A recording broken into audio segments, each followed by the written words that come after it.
الحمد لله رب العالمين الذي بعث في الأميين رسولا منهم يتلو عليهم آياته ويزكيهم ويعلمهم الكتاب والحكمة وإن كانوا من قبل لفي ضلال مبين والصلاة والسلام على من بعثه رحمة للعالمين وعلى آله وصحبه والتابعين إلى يوم الدين. السلام عليكم ورحمة الله وبركاته.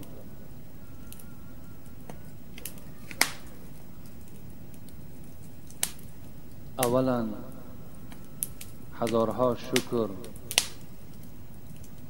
به سوی خداوند که مرا هدایت کرد و از نعمت هدایت مرا برخوردار گردانید و همه ما و شما برادران عزیز، پدرای مهربان باید شکرگزار باشیم و بهترین نعمتی که این هدایت است. هزارها شکر به سوی خدا کردن در کار که ما را از راه ضلالت و از راه گمراهی باز داشت و در این راه راست ما و شما را خداوند روانه کرد. و هزارها شکر به سوی آن خداوند که ما را از نعمت اسلامش برخوردار گردانید. اسلام چه نعمتی بزرگ است و هزارها شکر به سوی پروردگار به دیگر نعمتش که این قرآن است که خداوند همه ما و شما را پیروان قرآن گردانید. و از همه نعمت قیمت برای امت اسلام، برای پیروان قرآن، این محمد است صلی الله علیه و سلم. هزارها شکر به سوی خداوند که ما و شما را پیرو حبیب خودش گردانید، محب محمد گردانید صلی الله علیه و سلم. باید که برای این نعمت‌هایی که یادآور شدم همه ما و شما دائما شکرگزار و سپاسگزار به سوی خدا یکتا و یگانه باشیم که چه نعمت‌های قیمتی هست که خداوند برای ما و شما ارزانش کرده است، ارزانش گردانیده است. از این خاطر به سوی پروردگار با همراهی شما در این ساعتهای قبول دعا دست می برداریم و دعا میکنیم که خدای مهربان از این نعمتهایی که یادآوری کردم، خدایا این جمعیت ما را از این نعمتها جدا مگردان و خدای مهربان لذت اسلام را، شربت اسلام را، مهربانی اسلام را در دل همه ما بندگانت خدای مهربان جایگیر بگردان. و خدایا امروز چه هجومهای دینهای باطله و منسوخه در جهان نشأ و نما دارد، حرکتها دارند، خدایا همه مردم را، تمام بندگانت را از این راههای باطله و منسوخه خدایا نجات بده و همگی را پروردگارا در دین این پاک، در این دین حقیقت اسلام خدایا جمع بگردان و خدای تا دم آخر ما را از اسلام جدا مگردان. محبت خودت، پیغمبرت، ایمان و اسلام تا در دل همه ما بندگانت جایگیر بگردان. بندگانی که از جانب ما گذشتند و امروز امیدی دعا و فاتحه ما و شما را دارند، خدایا همگی را رحمت و مغفرت بگردان. بیماری هایی که امروز دعای ما و شما را نگاه دارند، خدایا شفای کامل و شفای عاجل نصیب بگردان. فرزندای ما و شما امروز در سفر هستند، چه سفری طلب علم باشد، چه برای رزق روزی باشد، خدایا صحت و سلامت با مرادهای حاصل شده پس بگردان و خدایا آرامی را در روی دنیا علل خصوص در این جمهوری ما برقرار و بردوام نگه بدار. و صلی الله تعالی علی خیر خلق محمد و علی آله و اصحابه اجمعین برحمتک یا ارحم الراحمین. حضرت ابیدردا میگوید که پیغمبر خدا گفتند لیبعثن الله اقواما یوم القیامة فی وجوههم النور علی منابر لؤلؤ.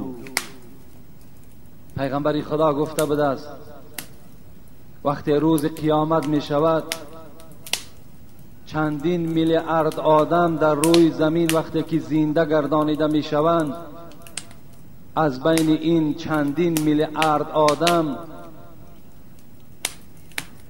یک قسمت او، یک قوم از بین این چند میلیارد نفر آدم به منزله آفتاب رویهایشان روشن است و این توده مردم در بالای منبرهای زبرجد و لؤلؤ نشستند. یغبطهم الناس. پیغمبر خدا گفت وقتی که این توده مردمی که چهره هاشان مثل آفتاب درخشانند، آفتابی که آدم به سوی او نظر کرده نمیتواند، و بالای منبرها که نشستند دیگر مردم به اینها رشک میبرده، رشک میبرند که اینها کیها باشند که امروز اینقدر احترام و اینقدر عزت در میدان قیامت پیدا کردند. پیغمبر خدا گفتند لیسوا بانبیاء ولا شهدا. این مردمی که من برای شما ذکر میکنم امت اسلام، اینها نه پیغمبر هستند نه شهیدهای راه خدا هستند. صحابه حیرت ماندند اینقدر اکرام، اینقدر فضل فقط برای پیغمبرها، برای شهیدهاست. پس مادام پیغمبرها نباشند، شهیدها نباشند، اینها کیها باشند؟ پیغمبر خدا چی گفتند؟ هم المتحابون فی الله من بلاد شتا و من قبائل شتا یجتمعون علی ذکر الله یذکرونه. پیغمبر خدا گفتند اینها همان گروهی هستند که از شهرهای دیگر، از دهه‌های دیگر همه آمده در یک پارچه جمع می شوند و امر معروف و نهی منکر گوش می کنند. الحمدلله که امروز این قوم ما و شما هم از چه قبیله های گوناگون عبارتند، از هر گونه قبیله ها. با یک مقصد ما و شما در این مسجد حاضر شدیم، امر معروف و نهی از منکر. فقط مطلب ما همین است. پیغمبر خدا گفتند انا همین توده مردم در روز قیامت چهره هاشان مثل آفتاب درخشان است، بالای منبرهای لؤلؤ و زبرجد اینها نشستگاه دارند و تکیه زدگی هستند. خوش به حال همه شما. حتی حضرت معاذ ابن جبل میگوید ما عمل آدمی عملا انجا له من عذاب القبر من ذکر الله تعالی. هیچ عمل انسان در قبر چنان یاردمچی مثل امر معروف و نهی منکر نمی شده است. در عذاب قبر ما و شما این امر معروف و نهی منکر ما و شما برای ما و شما چنان یاردم می داده است که حسرت می خورده ایم که کاش که زیادتر استفاده می کردیم، کاش که امروز یاردمچی را در اطرافمان زیاد می کردیم. پیغمبر خدا می گوید که خداوند می گفته است یقول الله عز و جل یوم القیامت، روز قیامت این خدای ما و شما ندای می داده است. چی می گفته است؟ سیعلم اهل الجمع من اهل الکرم. روز قیامت خداوند می گفته است در بین این چند میلیارد آدمی که ما الحال زنده گردانیدیم زود است که آگاه می شوند که کدام اینها با قدر هستند، کدام اینها در نزد من عزیز هستند. قیل یا رسول الله من اهل الکرمی. پیغمبری خدا پدر و مادر من فدای تو باد، برای ما خبر بده که کیها در روز قیامت قدر و منزلت زیاد دارند. پیغمبر خدا چی گفتند؟ مجالس ذکر فی المساجد.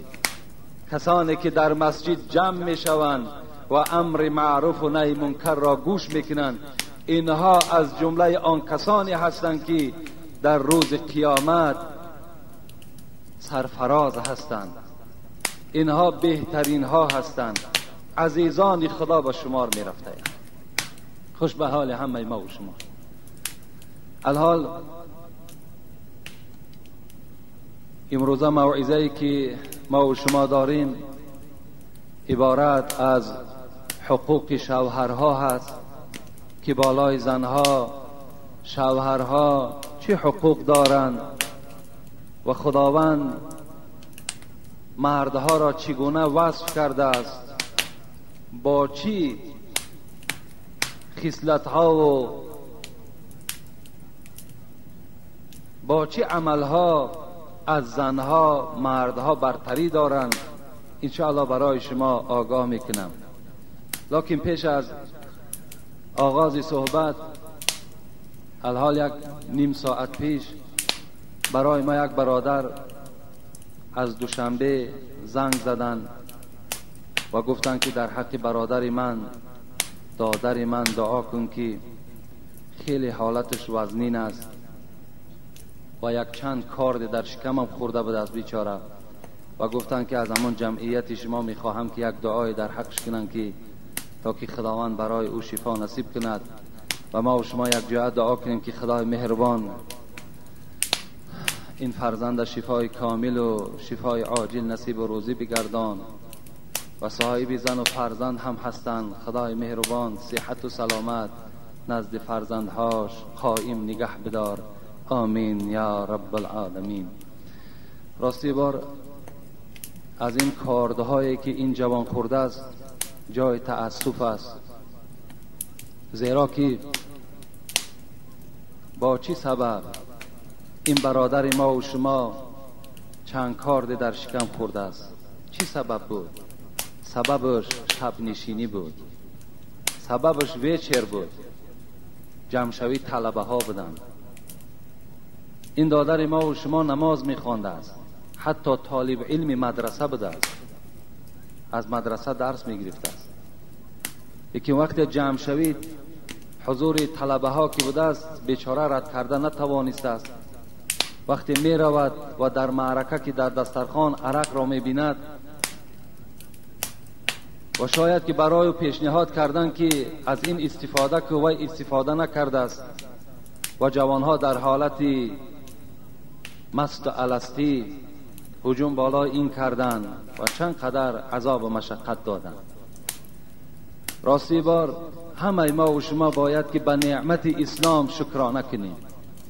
هر یک چیزی را که خدای مهربان حرام گفته است وی حکمت دارد.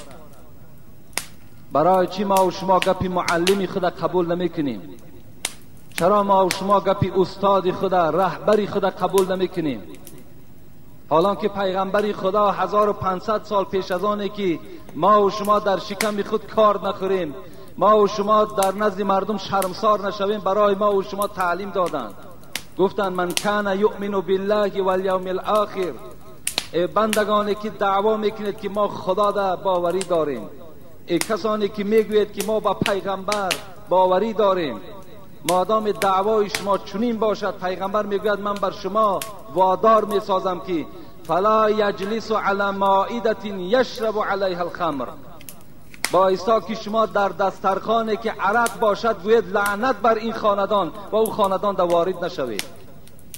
خاندانی که دسترخوان داشته باش در دسترخوانش عرق باشد، کدام مسلمانی که سری خود پیش کرد چی گوید؟ باید السلام علیکم گوید؟ نه، السلام علیکم این رحمت است. میگوید لعنت الله علیکم، لعنت خدا بر اهل این خاندان باد. نخواد در دسترخوان عرق باشد.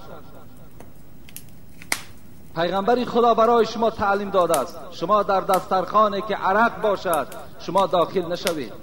اگر درک یافتین که در فلان معرکه عرق نوشی است، شما قدم نزنید. اون معرکه اسلامی نیست. وقتی رفتید مرحمت آثارش. خدا رحمت کند عزیزان ما و شما چی توصیه ها دادند؟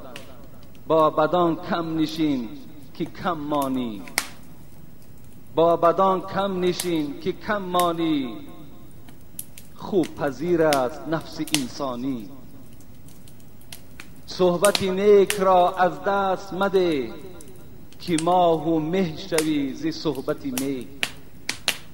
خدا رحمتشان کند، برای ما و شما در 4 مصرع قرآن تحلیل کردند.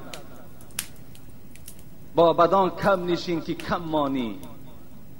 جوان عزیز میگوید وقتی تو بازار میروی برای خودت بهترین لباس جدا میکنی، وقتی تو به مغازه میروی برای خود بهترین پای افضال جدا میکنی، چرا برای خودت بهترین رفیق جدا نمیکنی؟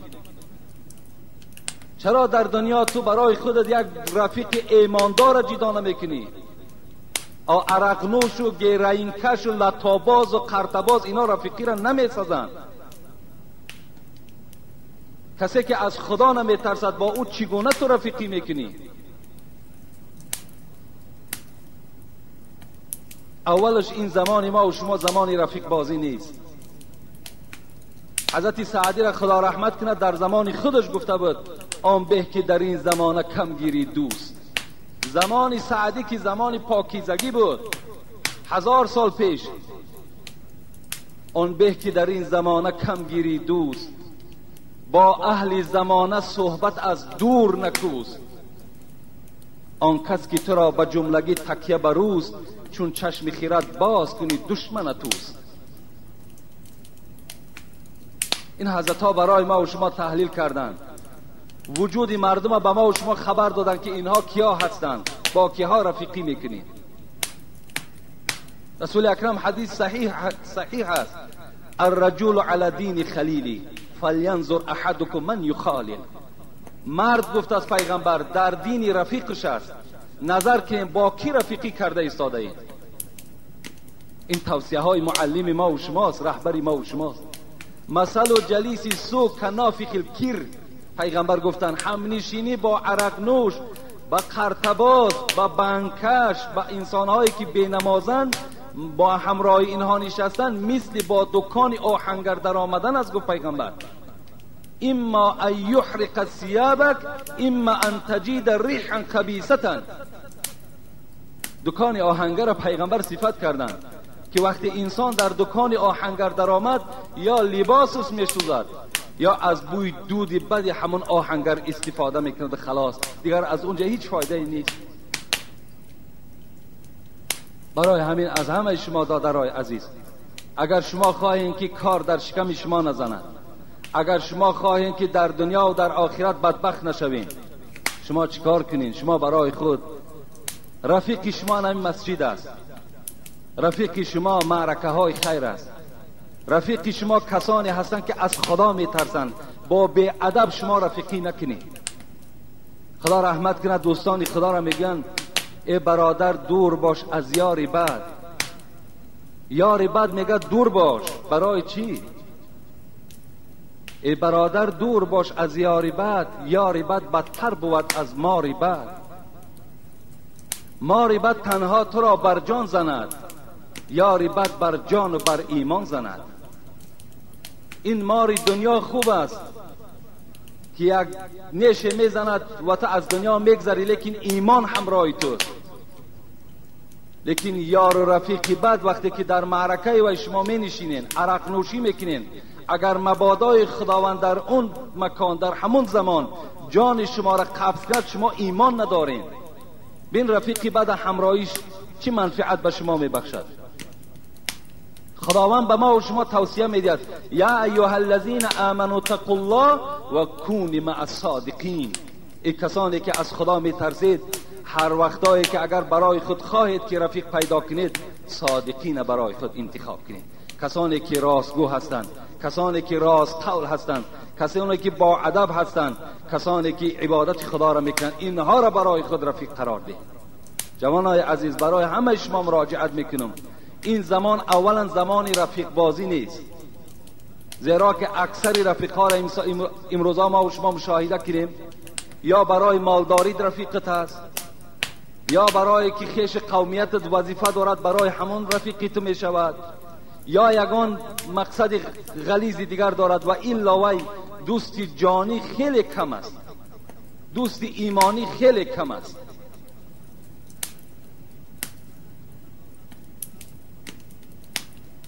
رفیق اهلی کمیاب است هشدار. خدا رحمت جان کند. چی معلم ها داریم، چی توصیه‌گرهای نیک داریم. صد افسوس که ما و شما پروا نداریم. صد افسوس که ما و شما به گپ این عزیزان گوش نمی اندازیم. لیکن وقتی که در بلا و مصیبت دوچار شدیم، بعد این سخنها به یاد میاد که دیگر فایده ندارد. رفیق اهلی کمیاب است هشدار. حذر کن از قرینهای دلازار. برو بنشین به نزد کژدم و مار. مرو بر نزد هر شیطان مکار. خدا رحمت کند. کژدم قطع همراه شو، مار قطع همراه شو، تمام درنده قطع همراه شو. لیکن رفیقی که فعل و خصلت شیطان دارد، انسانی که کردار شیطانی را دارد، با اونها همراه نشوید. میگه اون درنده و مار و کژدم از این رفیقای نااهل ده اونها بهتر هستند. تا قد اونها زلال هم رسونن به جان ما و شما میرسونن، لیکن در ایمان ما کاری ندارن.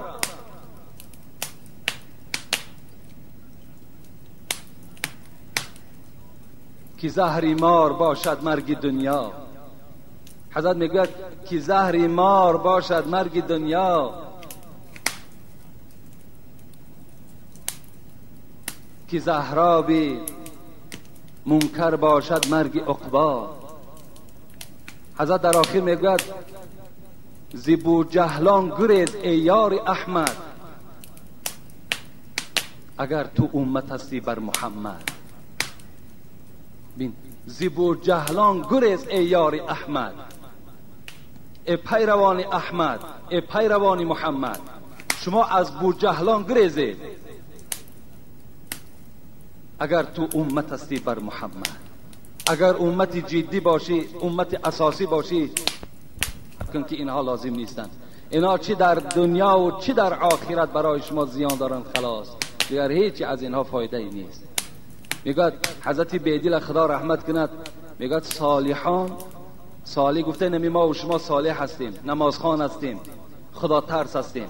بین صالحان از تینتی کج تینتان کج می شوند. نمی شما هزار اگر مثل آفتاب درخشان باشین، نماز تهجد خوان باشین، اگر دائما شما روزدار باشین، اگر رفیق ناخوب داشته باشین، عاقبت مثل خودش میکند. نگه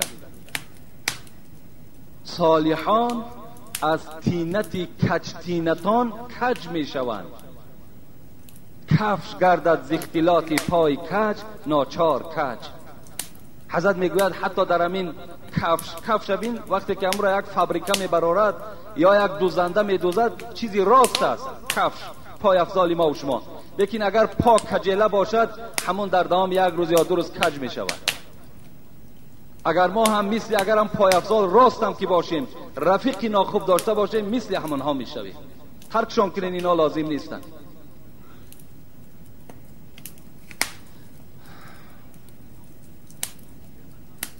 اعوذ بالله من الشیطان الرجیم. بسم الله الرحمن الرحیم. الرجال قوامون علی النساء بما فضل الله بعضهم علی بعض. خداوند مهربان در این آیه مبارکه به ما و شما خبر میدهد، میگوید مردها قوامون بر نساء هستند. این موعظه امروزه ما و شماست. مردها قوامون علی النساء، قوامون بر زنها هستند. قوامون چی هست؟ ابن کثیر در تفسیر خود میگوید که قوامون یعنی معنای او را دارد که مردها رئیس زنها، حاکم زنها، سرور زنها، آداب دهنده زنها می باشند. قوامون مفسرای ما و شما که از آن جمله ابن کثیر که خیلی تفسیری با قوت و امروز در دنیا مشهور است، حضرت میگوید که قوامونی که خدا یاد کرد معنای او را دارد که با ایستا که مردها در خانه حاکم زنها یا سرور زنها یا سردار زنها یا رئیس زنها یا آداب دهنده زنها باید که به شمار روند. بما فضل الله بعضهم علی بعض، خدا در دام آیت میگوید، خداوند میگوید بعضی از مردم را ما بالای بعضی از مردم برتری دادیم. مقصد مفسرها هم در این آیت این است که یعنی خداوند مردها را بالای زنها برتری داد. به چی؟ به چی برتری داد؟ به اوصاف عقل، با قوی بودن جسم. خداوند میگوید مردها نظر به زنها در عقل خیلی پیشند. عقل مردها نظر به عقل زنها زیادتر است و در جسمم جسم مرد از جسم زن فرق کننده است. جسم مرد در همه تاباور است، لیکن جسم زن، بدن زن بسیار ضعیف است. خدا میگوید برخی از مردم را بالای برخی از مردم فضل دادیم ما، مثل مردها را بالای زنها به اوصاف عقل یا به قوی بودن جسمشان. نظر کنید چندین هزار پیغمبر از جانب خداوند مبعوث به پیغمبری شدند، لیکن هیچ کدام او زن نبود. تمام پیغمبرها مردها بودند. پیغمبری ما و شما 4 یار داشت، هیچ کدامش زن نبود. 4 مذهب هست، صاحبها دارد، هر 4ش مردها هستند. خطبه را مرد میخواند، اذان مرد میدهد. نماز جماعت در ذمه مرد فرض است، نماز جمعه در ذمه مرد فرض است. حتی نفقه زن در گردن مرد فرض است و قوتی در جهاد هم اشتراک میکردگی مردها هستند. بین چند قدر برتری های در مردها وجود دارد. از این خاطر پروردگار ما و شما مردها را قوامون علی النساء گفت. شما ای مردها حاکم زنها هستین و شما را نسبت زنها ما برتر می شماریم، زیرا این اوصاف، این حالت هایی که من بیان کردم اینها را شما صاحب هستید. و حتی خداوند در سوره یوسف و الفیا سیدها لدى الباب گفت. سیدها 8 ضمیر به سوی زلیخا هست، لیکن سیدش شوهر زلیخا این عبدالعزیز است. یعنی خداوند در این آیه یوسف هم سیدها، سید خوان مرده، شوهر سید گفت، یعنی سردار حاکم زن که هست این شوهر است.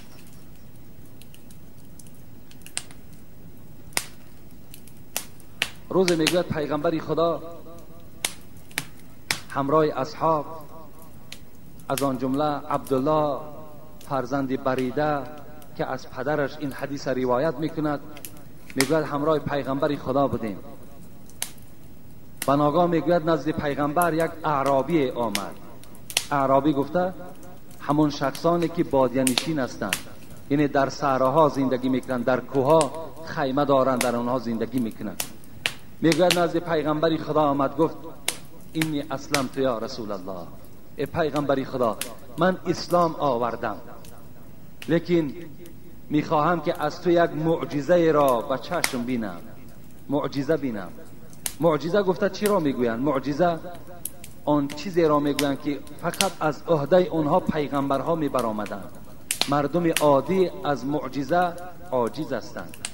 مثل که حضرت عیسی معجزش همین بود که مرده را زنده میگردانید، یا حضرت موسی معجزش این همان عصایی که در دست داشت امرش میکرد اژدها میگردید، و هر چیزی که امرش میکرد همان عصا به او مبدل میشد. این معجزه بود. پیغمبر ما و شما معجزه های زیاد دارد، حتی حضرت انس میگوید باره با پیغمبری خدا بعد عصر بود، در یک بیابان میگوید ما سیاحت داشتیم، سیاحت هم نداشتیم بلکه آب میکفتیم تا که طهارت کنیم و نماز عصر ادا کنیم. هرچند جستجو کردیم حضرت انس میگوید نیافتیم. بعدا پیغمبری خدا گفت که آب طهارت مرا نزد من بیارید. وقتی آب طهارت پیغمبر میگن نزد پیغمبر آوردیم، پیغمبری خدا بسم الله الرحمن الرحیم گفتند و انگشت ها را میگه در ظرف آبشان انداختند. این از کتاب معجزات پیغمبر من به شما بیان دارم. اینا افسانه نیستن، اینا حدیث های صحیح پیغمبری خدا هستند. میگوید پیغمبر دستها را در همون ظرف آب انداختند و یک زمان میگوید از دستهای او چنان آب میریخت که دیگر حد نداشت. از هر یک انگشت مثل باران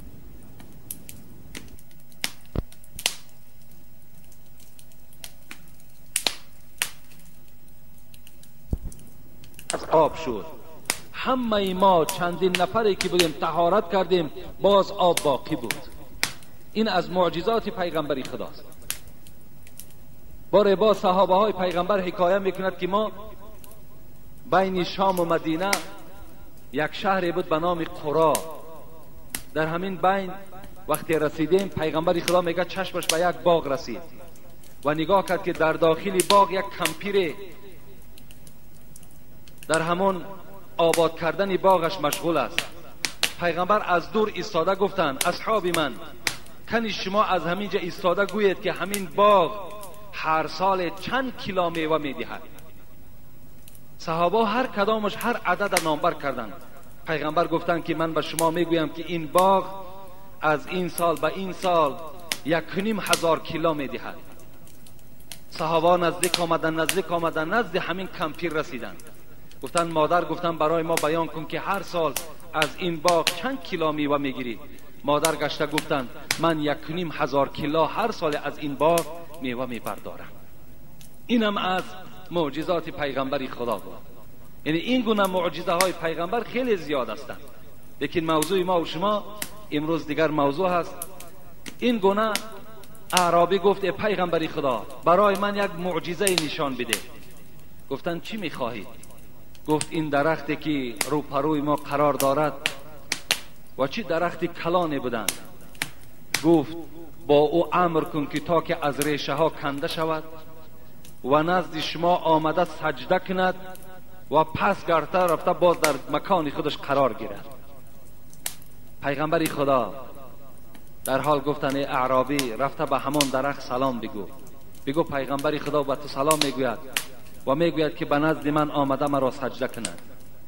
این اعرابی میگوید رفت نزد همان درخت و گفت سلام پیغمبر خدا بر تو باد و میگوید که به نزد من بیاید.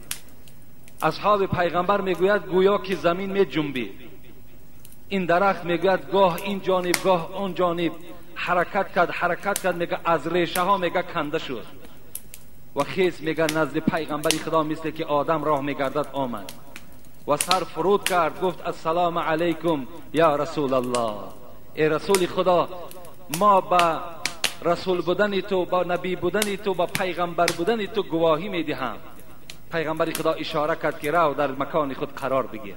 باز میگه همین درخت با همان روی که آمده بود، با همان یعنی پشت نگردانید بلکه هم روبرو میگه رفت در مکان خودش باز قرار گرفت.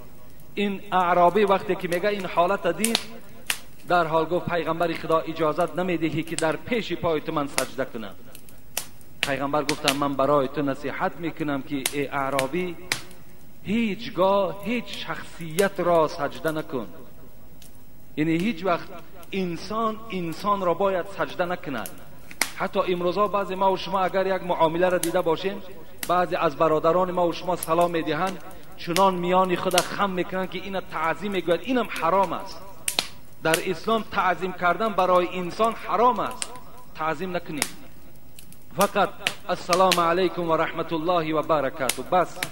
میان خم کردن، تعظیم مثال در نزد یک آدم کردن، این انسان ارزنده نیست. این فقط از برای خدا تعظیم کردن در کار. چگونه که ما و شما رکوع میکنیم. رسول اکرم گفتن هیچگاه ای مرد، گفتن کسی را سجده نکن و در پیش هیچ کس تعظیمم نکن. در دوام چی گفتم پیغمبر؟ لو كنت آمرا احدا ان يسجد لاحد لامرت المرأة ان تسجد لزوجها تعظیما لحقها. اگر گفت، ای مرد خدا گفت، ای دوست خدا، اگر سجده کردن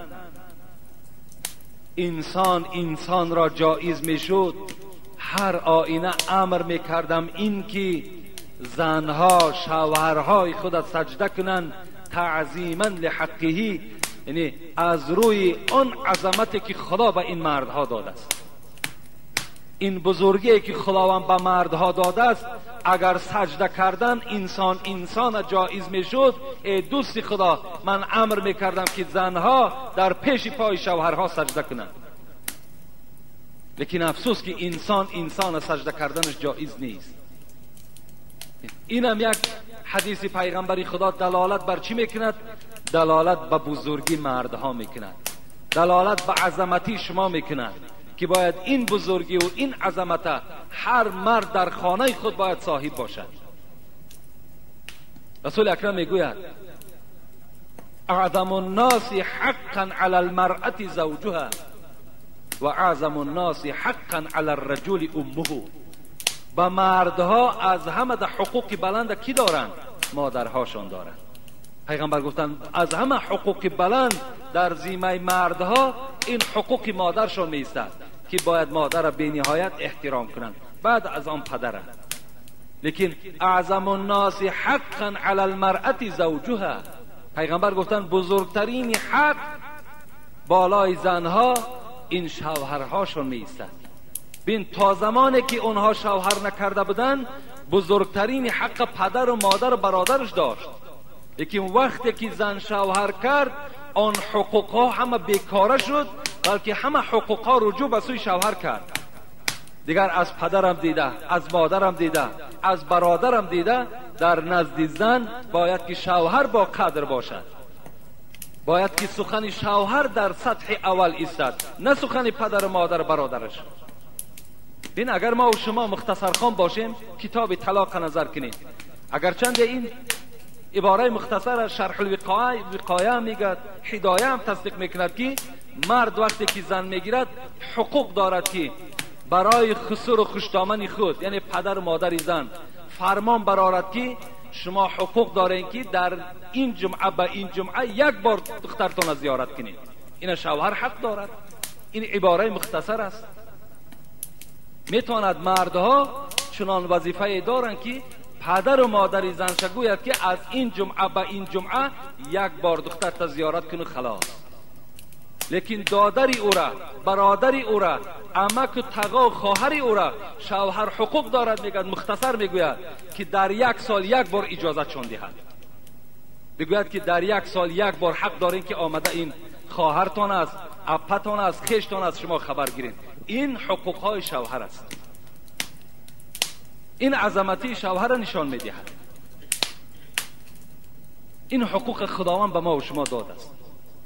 این نه داده یگان حاجی است، نه یگان پیشنهاد شیخ داملا است، نه پیشنهاد یگان قانونی حکومت است، بلکه پیشنهاد خدا و پیغمبر اوست که خداوند این بزرگی و این عظمت به همه شما داده است. باید که شما از این قانون خودتان استفاده برین، شما گناهکار نمیشوید. حضرت انس میگوید که پیغمبر خدا گفتند ایما امرأة صلت خمسها و صامت شهرها و احسنت فرجها و اطاعت بعلها فلتدخل من ای ابواب الجنة شاءت. پیغمبر خدا چنان حدیث بیان کردند که کدام زنی که اگر خواهد که فردا به یگان سؤال و جواب وارد جنت شود، مرحمت این سخن معلمش، این سخن پیغمبرش برای او چی است؟ برای او دستور است. پیغمبر خدا گفتند کدام از زنی که ایما امرأة صلت خمسها اگر 5 وقت نمازش ادا کنند، بی نهایت زنهای نمازخوان کم است، بی نهایت کم است. هزارها افسوس که بعض از برادرهای نمازخوان ما شکایت میکنن که با این زنی بی نماز چی کار کنیم؟ 5 سال شد، 10 سال شد، صبر داریم، تعلیم میدهیم، سخن ما نمیگذرد، زن ما نماز نمیخواند. هرچند حرکت میکنیم، گاه میخواند گاه نمیخواند، مرا بیند میخواند، مرا نبیند نمیخواند. افسوس که این گونه زنها، چندین زنها را جنازه کردیم، جوان دختر هم بود، میان ساله هم بود، لیکن وقتی میپرسیم در وقت دوره کردن نماز میخوان؟ نه، نماز نمیخوان. پس برای آدمی که نماز نخواند، وقتی که فرق در بین مسلمان و کافر نماز که باشد، پس دوره ملا و جنازه ملا و ختم ملا و این خیر احسان 1 ساله برای او چی فایده داشته باشد؟ چی فایده داشته باشد؟ وقتی که نماز بی نماز از شیطان دیده پستر باشد در قدر، یا خوک که در 4 جای قرآن خدا حرامش گفته است، وقتی از خوک دیده که پستر باشد، پس چی جای دیگر بیان کردن است؟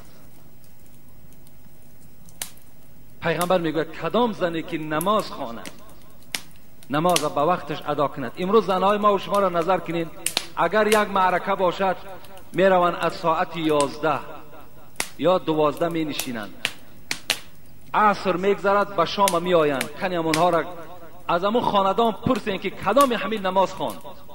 هیچ کدامش نماز نمی خوانند. چی نماز پیشین هم فوت می شود، چی نماز عصر هم فوت می شود. اگر وقتی شام باشد شام شب نمی خوانند. لیکن در این کی گناهگار است؟ شوهرها گناهگار هستند. در این شوهرها گناهگار هستند که باید که زنها را تاکید کنند، زنها را تاکید کنند که وقتی نماز است. هر یک معرکه‌ای که میروی تو در او خاندان نه دختر هستی، نه کلین هستی، نه زنی او خاندار هستی. اما 1 ساعت 2 ساعت نشین خانه بیا بس. همون خاندار هم شما هستین، ما هستیم. کدام ما و شما را میفارد که یک مهمان آمده 10 ساعت در خانه من نشینه؟ با علل خصوص مثال همون توده‌ای که بجز غیبت، بجز گپی بیهوده چیزی در بین اونها وجود ندارد. این حقیقت است، باور کنیم.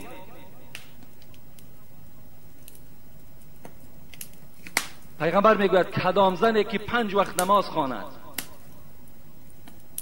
و صامت شهرها، وقتی ماه رمضان آمد از روزه ماه مبارک روزه گیرد، و احسنت فرجها، و این زن چنان زنی باشد که چی در نبودن شوهر چی در حضور شوهر اگر خودش را از زنا حمایت کند.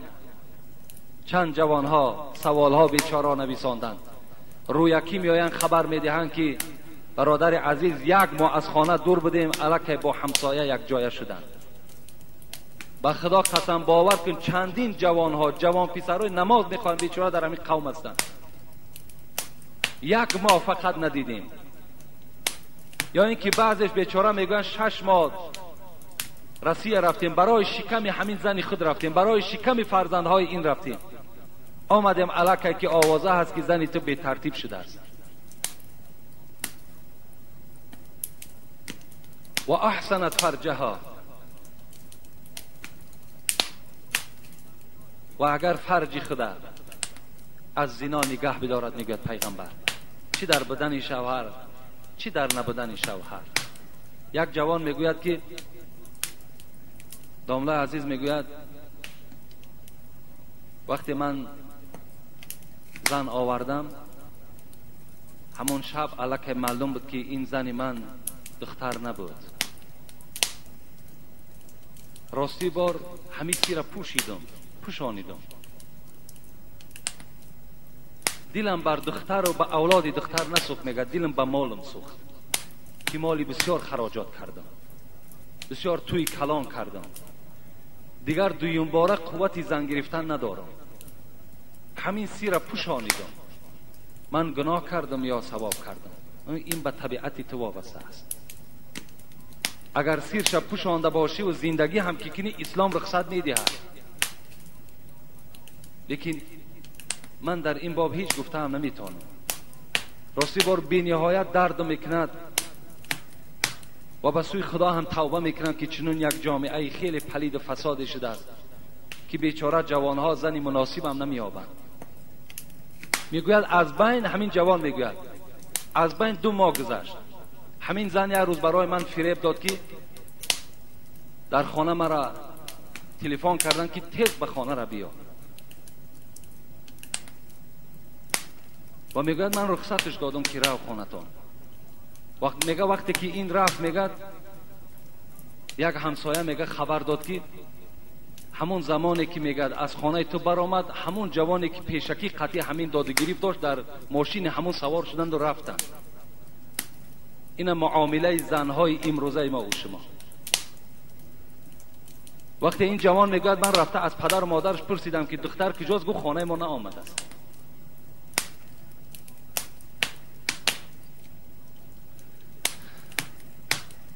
رسول اکرم میگوید و احسنت فرجها، اگر زنی که 5 وقت نماز خواند، روزه ماه مبارک رمضان دارد و اگر خودش را از زنا نگه بدارد و اطاعت بعلها، که این خلاصه را بینین، خلاصش چی است؟ بعد نماز، بعد روزه، بعد خودش را از زنا نگه داشتن، اطاعت بعلها، شوهرش اگر اطاعت کند داخل شود جنت را از 8 دری که میخواهد. از کدام دروازه‌ای که میخواهد، همه دروازه های جنت برای این زن حلال است. مرحمت وارد جنت شود. لیکن اگر زن نماز خواند، روزه گیرد، تهجد خوان باشد، خدا ترس باشد، بر زنا دست ندهد، لیکن شوهر از او راضی نباشد، وی وارد جنت نمی شود. همه حل کننده برای شوهر فقط چی هست؟ این راضیگی شوهر است. باید شوهر از او راضی باشد.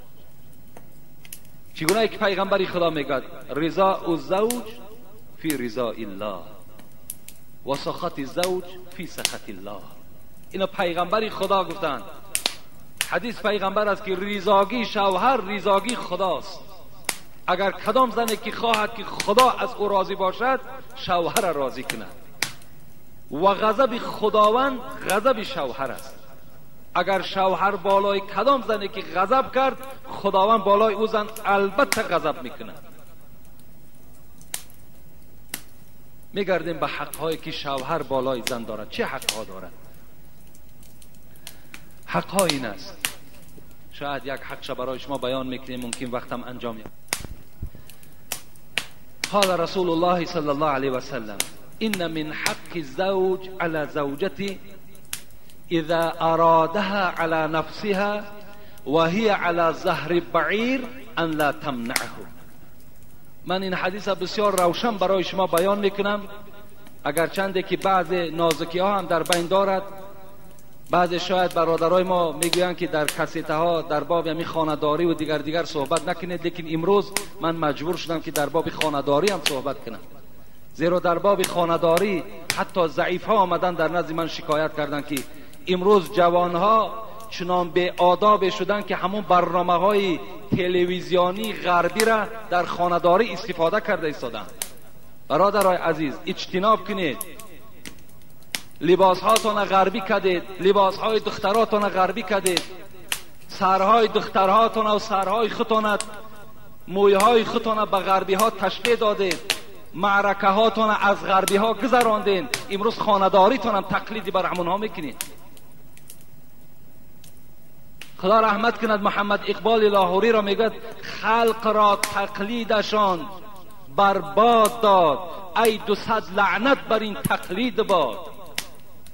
کدام خلقی که پیرو تقلید مردم غرب می شود، میگد او سری خودش او ملت میخرد. ای 200 لعنت بر این تقلید باد، ای 200 لعنت خدا بر همون شخصی که مقلد مردم غرب می شود. همه معرکه های ما و شما امروز غربی شده است. حتی خانه‌داری را امروز جوانای ما و شما از همون تلویزیون یاد گرفتن. اونا پلید هستند، با اونها راه ندهید. صد افسوس که همون توصیه های موی سفید ها و کمپیرهای پیشین گم شده است. و الا دختر پیش از شوهر دادن طرز خانه‌داری هم مادرش بیانش میکرد. یا جوانی که برای زن گرفتن تیاری میدید، برای او پدرش بود یا یک مرد خیرتمند برای آگاه میکرد که فرزند من این گونه با زن خود معامله کن. نه امروز دستورهاتی که امروز در تلویزیون برای ما و شما برآمده است. اینا همه حرام، اینا رو نظر کردنشون حرام است. کجا با وقتی که شما در زندگیتون استفاده میکنید؟ چی به حیایی است؟ وقتی این صحبت من در نزد یک قوم کردم، یک بچه بگیم نافهم گمراه میگوید من از زبان یک داملا شنیدم که گفت که زنهای شما کیشدار شما هستن، هر خیلی که میخواین کیش کردن بگیرین. خداوند در قرآن میگوید استعیذ بالله نساؤکم حرث لکم فأتوا حرثکم ان شئتم. در اصل خدا میگوید که نساؤکم حرث لکم، زنهای شما مزرعه شما هستند، کیشزار شما هستند. فأتوا حرثکم ان شئتم، کیش کنین در زمین خود هر گناهی که میخواهید. این مفسرای ما و شما میگویند مقصد از کیش کردن و زراعت این گرفتن حاصل است که حاصل از موضع حاصل برای همه ما و شما معلوم است، موضعی که فرزند تولد می شود، نه دیگر موضع زن. دیگر موضع های زن برای ما و شما مزرعه ما و شما حساب نمیخورند. اونا کیشدار ما و شما نیستند. بلکه باره میگه حضرت عمر نزد پیغمبر آمدند، گفتن پیغمبری خدا من هلاک شدم. گفتن چگونه هلاک شده ای عمر؟ گفت در وقت خانه‌داری بار ما کج گرفتم. رسول اکرم گفتند اقبل و ادبر. عمر گفتند از پیش بیا، از پس بیا، لکن در موضع حاصل بیا. از حیض و از دبور از پس اجتناب کن، هلاک میشوی. امروز جوان دخترها و جوان پسرها را نصیحت کردن در کار که حالت حیض حالت خانه‌داری نیست. این خدا در قرآن حرام گفته است که در حالتی که زنها بیمار باشند مردا حقوق ندارند که خانه‌داری کنند. گناهگار میشوید شما.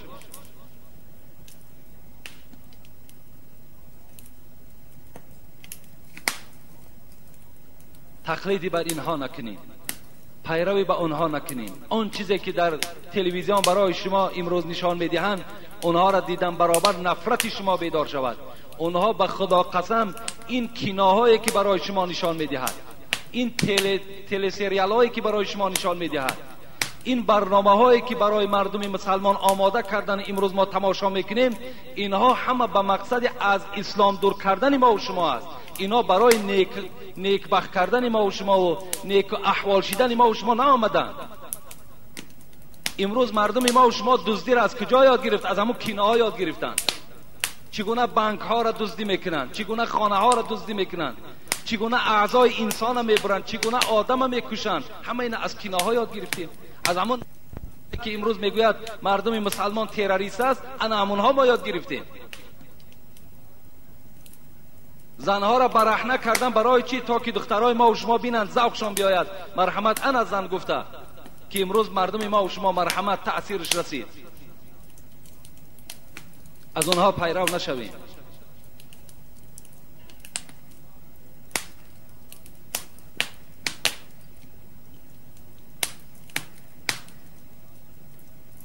پیغمبر خدا گفتند یکم حقی که مرد بالای زن دارد این است که هر وقتایی که اگر مرد خواهد که از زن خود استفاده کند، خانه‌داری کند، و هی علی ظهر بعیر، اگر زن گفت از پیغمبر در پشت اشتر سوار که باشد، ان لا تمنعه، اگر مرد او را گوید که بیا کام دل مرا برار، بیا همراه من همخوابه شو، رسول اکرم گفت که حتی همون زن باید که از بالای اشتر پایان شود و شوهر خدا باید راضی گرداند. یکم حقوقی که مردها بالای زنها دارد. من در چندین صحبتان برای شما بیان داشتم که حتی یک جوان بیچاره مثال از زن گرفته است، لیکن زن برای خانه‌داری کردن با این جوان، حالا که شوهرش است، شرطنامه مانده است، شرطنامه ماندگی است. این همین کار انجام میتی من راضی میکنم، اگر نکنی من راضی نمیکنم. اگر فلان چیز میخری، اگر خریدی مرحمت، نخریدی من قطعی تو امشب خواب نمیکنم. اون جوان میگه من مجبور شدم داملا که اینو طلاق میتم، راه زنا را برای خود پیش بگیرم. ببین سبب ناراضی کردن همون زن برای شوهر ببین چی حاصل میدهد.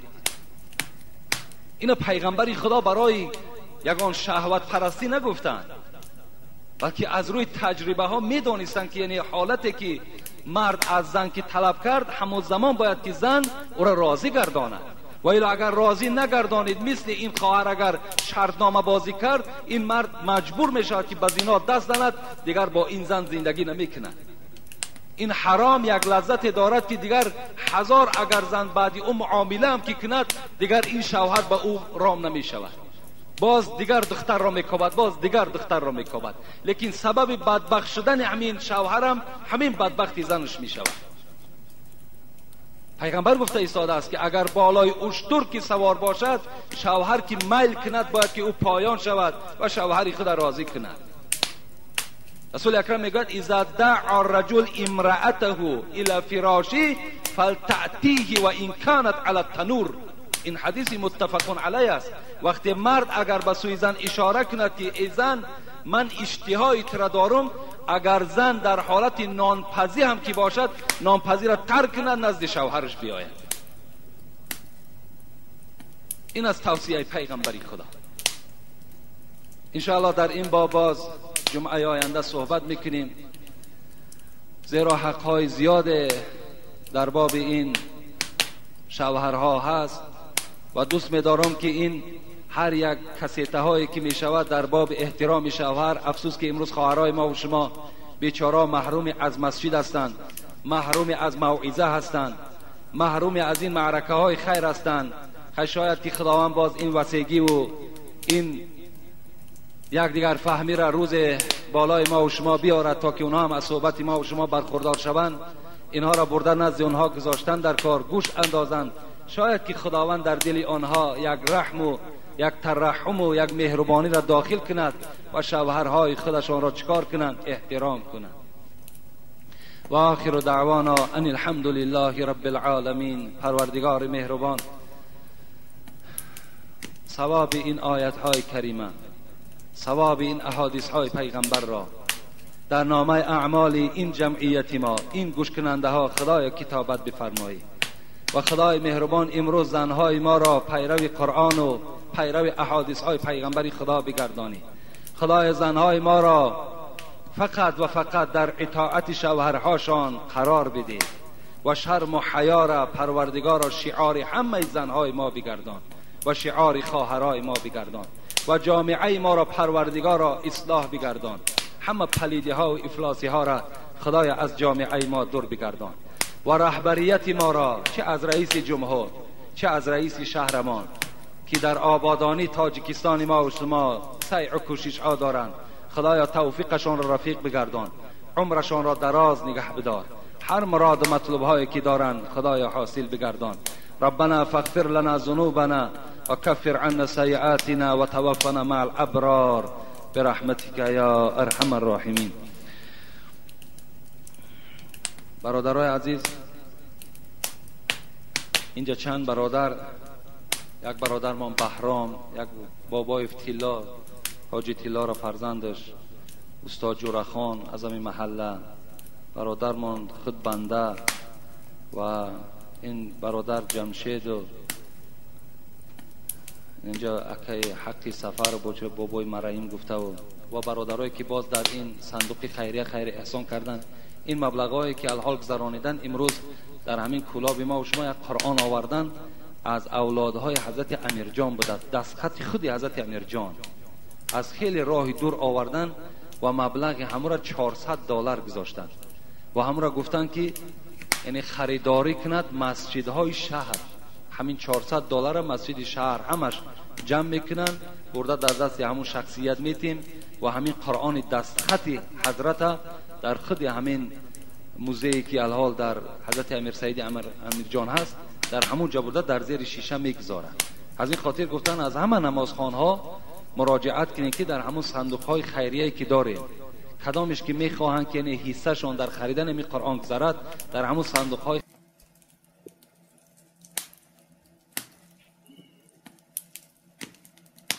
بسم الله الرحمن الرحیم. الحمد لله وحده والصلاة والسلام على من لا نبي بعده ولا رسول بعده ولا كتاب بعد كتاب الله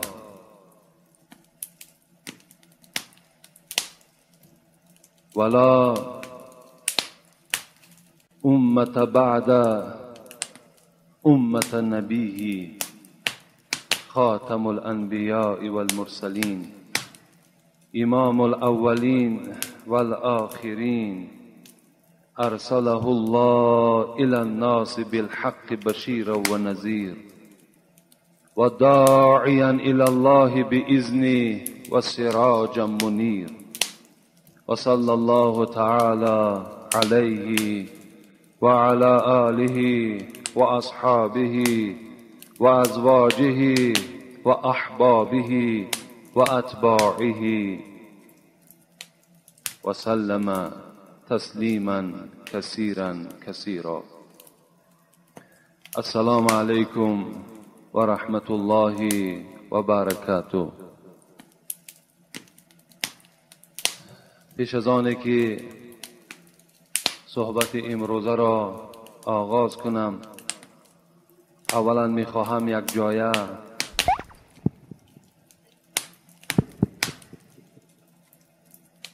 جایه با همه شما اولا دعا میکنیم و بعدا انشاءالله موعظه امروزه را آغاز میکنیم. بسم الله الرحمن الرحیم. اللهم لا تدع لنا في هذا اليوم العظيم ذنبا إلا غفرته ولا هاما إلا فرجته ولا دينا إلا قضيته ولا مريضا إلا شفيته ولا ميتا إلا رحمته ولا غائبا إلا حضرته ولا حاجة من حوائج الدنيا إلا قضيته يا رب العالمين. پروردگارا این روز چه روز مبارک است، روزی هست که قبول دعای مسلمان های روی دنیاست، روز عید مسلمان هاست. خدای مهربان دست بندگی برداشتیم و امید آنه که روز قیامت حاکم تو هستی. روز قیامت حق را از باطل ذات تو جدا میکند و روز قیامت بنده از پشت گناه چه در خجالت و چه در عذاب است. خدای مهربان این جمعیت ما را گناهشان را مغفرت بگردان و خدای مهربان این دنیا چه غم دارد، چه اندوه دارد، چه کشمکشی ها دارد. خدایا این جمعیت ما را از غم و اندوه خلاص بگردان و خدایا امروز بیماری های زیاد از مسلمان هاست. دردم از جانب تو هست، شفا هم از جانب تو هست. خدای مهربان شفای کامل و شفای عاجل بر مریضهای این جمعیت ما نصیب بگردان و خدایا بندگانی که امروز قرضدار هستند خدایا قرضهاشون کنده بگردان و خدایا برادرهایی که امروز زندانی هستند صحت و سلامت به خاندانشان برسان و خدایا امروز بندگانی که غایب هستند، گم شده هستند، علال خصوص الحال برادر بابای اورنبایم فرزندشان از ما طلب کردند، دادرمان عبدالجبار که غایب هستند، خدایا صحت و سلامت این غایب ها را به صاحب هایشان برسان و حاجت هایی که داریم، چه از حاجت های دنیاوی باشد چه حاجت های اخروی باشد، خدایا برآورده بگردان. هر مراد و مطلوب های نیکی که در دل این بندگان تو هست، تو دانا هستی، خدایا برآورده بگردان. در هر قدم هایی که به سوی خانه تو زدیم حسنات خدایا نویسانده بگردان و عاقبت کار ما بندگانت را به خیر بگردان. رهبریت را خدایا توفیقشان را زیاد بگردان، عمرشان را دراز نگه بدار. ربنا آتنا فی الدنیا حسنه و فی الآخرة حسنه و قنا عذاب النار برحمتك یا ارحم الراحمین. حضرت عطا که صحابه پیغمبر بودند، ابن یسار،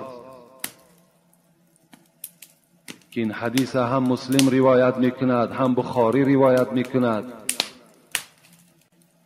میگوید بار صحبت پیغمبر، در نزد صحبت پیغمبر نشسته بودیم،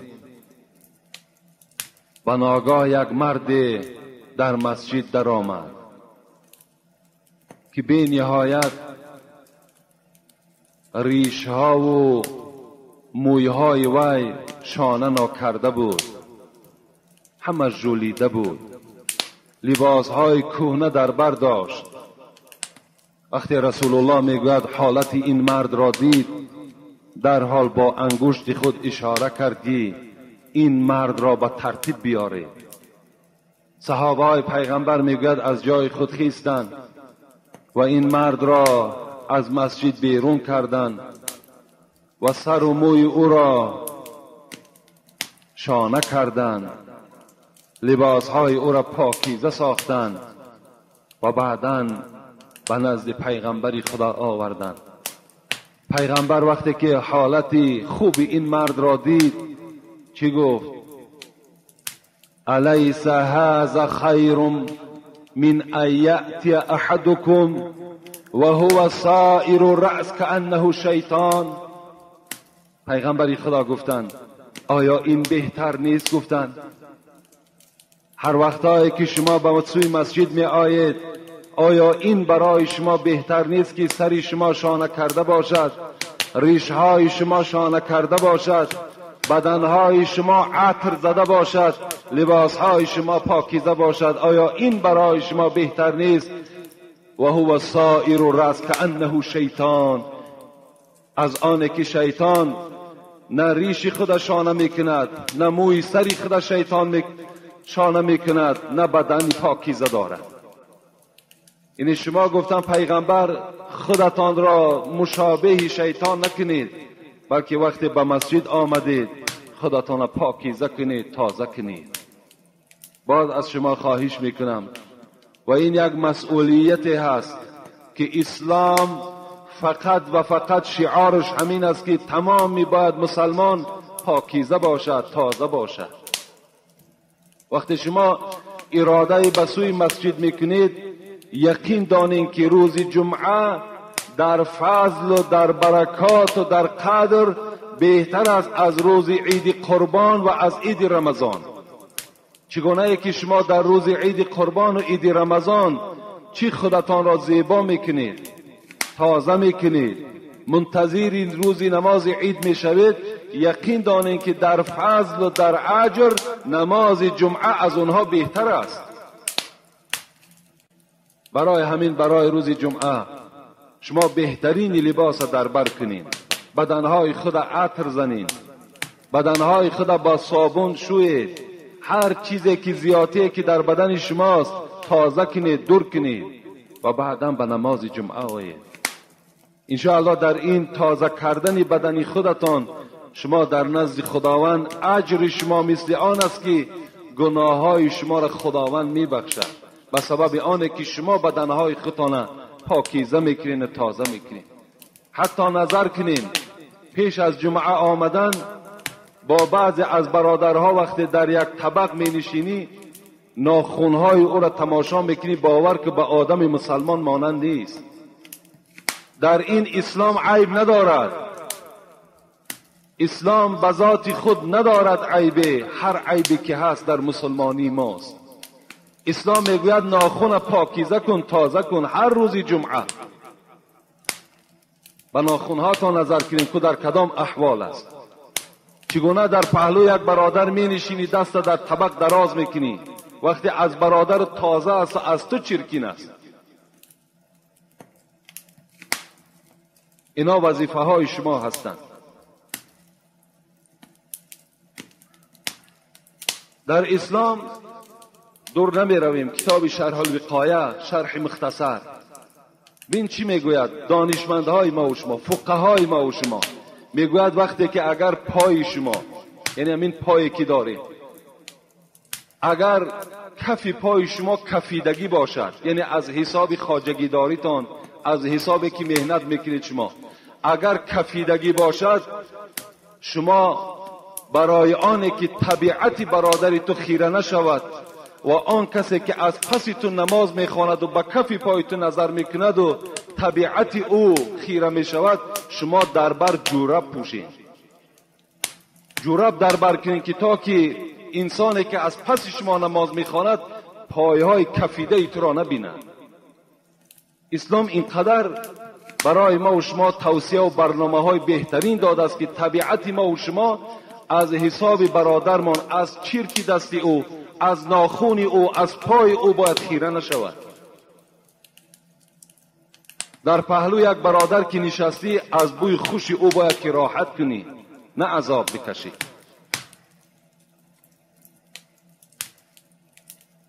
چند روز پیش یک برادر گفت در همین مسجد، گفت یک برادر پایش گفت بیمار بوده است. بیماری همون پوست که پوست پای و جدا می شده است. در همون بالای جای نماز، در همون جایی که نماز میخواند، در بالای همون جای نماز میگوید به دستش خاریده و پوست های همون پاش در بالای هم جای نماز میپرداید. تصور کنید که از قسم عصر یا از قسم شام یک کس در اونجا باز پیشانی را میماند سجده میکند. آیا همین پاکیزگی است؟ آیا همین برادری است؟ شاعر میگوید آدمیت چیست؟ همین آدم چی است؟ آدمیت چیست؟ خود را دور از شر داشتن، خیرخواه خلق بودن، نفس بیزر داشتن. آدم حضرت ها تحلیل کردند که آدم همان کسی هست که در دنیا کسی از وی ضرر نبیند و آدم وظیفش همین است که خیرخواه خلق بودن، نفس بیزر داشتن. دائم خیرخواه مردم باشد و نفس بیزرر داشته باشد. از نفس او، از دست او، از پای او، از زبان او کسی آزار نیابد. اینا گفتن انسان میگویند، اینا گفتن آدم میگویند. حتی پیغمبر ما و شما گفتن خیر الناس من ینفع الناس و شر الناس من یضر الناس. بهترین انسان همان کسی است که فقط فایدهش به مردم میرسد. بدترین مردم همان کسی است که فقط ضرری او به مردم میرسد. از این خاطر از همه شما دادرای عزیز، انشاءالله جوانها که در صف ما و شما زیادتر هستند و من میدانم که جوانها و حتی پیرانسالها هم این تحقیر نیست، یعنی جوانها بسیارتر اهمیت میدهند، یعنی البته غسل روز جمعه را انجام میدهند، خوشبویی استفاده میکنند. از آن خراجات های بی معنی که شما دارین میتوانید که حقا در 3 سامان 4 سامان همین بیرونای مسجد خوشبویی ها وجود دارد، همونها را گرفته در روزهای جمعه در هر یک نماز استفاده کنین، انشاءالله ثواب میگیرین. جمعه پیشین موعظه ما و شما در بابت حقوق شوهر بود. شوهر بالای زنها چه حقها دارند؟ الحمدلله که ما و شما از یک ذره او، از یک پارچه او آگاه شدیم و انشاءالله میخواهم این جمعه و جمعه دیگر را هم در حقوق شوهرها بالای زنها ببخشم. اگر من باور کنین به خدا قسم، اگر 10 جمعه روی برو اگر در باب حقوق شوهر اگر صحبت کنم تا حال کم است و تا حال در اسلام اینقدر حدیث و آیت ها و قصه ها برای احترام شوهر وجود دارد. لیکن انشاءالله من این جمعه و جمعه دیگر هم میخواهم که در باب حقوق شوهرها و شما صحبت کنم. ما و شما تا جای رسیدیم که پیغمبر خدا فرموده بوده است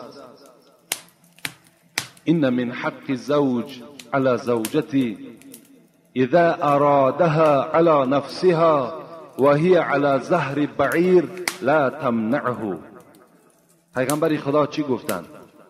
گفتند هر وقتایی که اگر مرد میخواهد که کام دل خود از زن حلالی خود برارد، میخواهد که با زن خود هم صحبت شود، یعنی اگر عادی تر گوییم اگر خواهد که با زن خود خانه‌داری کند، اگرچه زن در بالای اشتر هم که سوار باشد باید که سخن مرد را رد نکند. اگر بالای اشتر هم گفت پیغمبر سوار باشد، وقتی اگر مرد به سوی اشاره کرد که من با تو میخواهم که یک جایه شوم، باید که زن چیکار کند؟ از اشتر پایان شود و خواهش مرد را برآورد. این حدیث پیغمبر خداست. من از یک حکمت این حدیث به شما خبر میدهم که چرا پیغمبر خدا اشتر را ذکر کردند. چرا گفتند که اگر زن بالای اشتر باشد؟ چرا اسب نگفتند؟ چرا خر نگفتند؟ چرا یک حیوان دیگر را ذکر نکردند؟ اولا حیوانی که برای زنها سواره خوب بود در اون دوره ها این اشتر بود که سوار شدن او برای زنها هیچ ضللی نداشت و هیچ یعنی حرکت های تیز هم نداشتند و زنها بالای اشتر سوار شدن در طاقت داشتند. و دوم حکمت شمین است که برای اشتر سوار شدن به نهایت کار زیاد در کار، یعنی برای اشتر را پس کردن، سوار شدن و باز اشتر را پس کرده و باز پایان شدن، اینجا مشقت زیاد طلب میکنه. از این خاطر پیغمبر گفتن همه این مشقت را زن باید که تحمل کند، باید پسی سر کند و باید پایان شود و باید حق شوهر ادا کند. گفته بدیم که رسول اکرم گفته بدن کدام مردی که زن خود اگر دعوت میکند به سوی فراش خود، به سوی جایگاه خواب خود، فلتأتیه و این کانت علی التنور.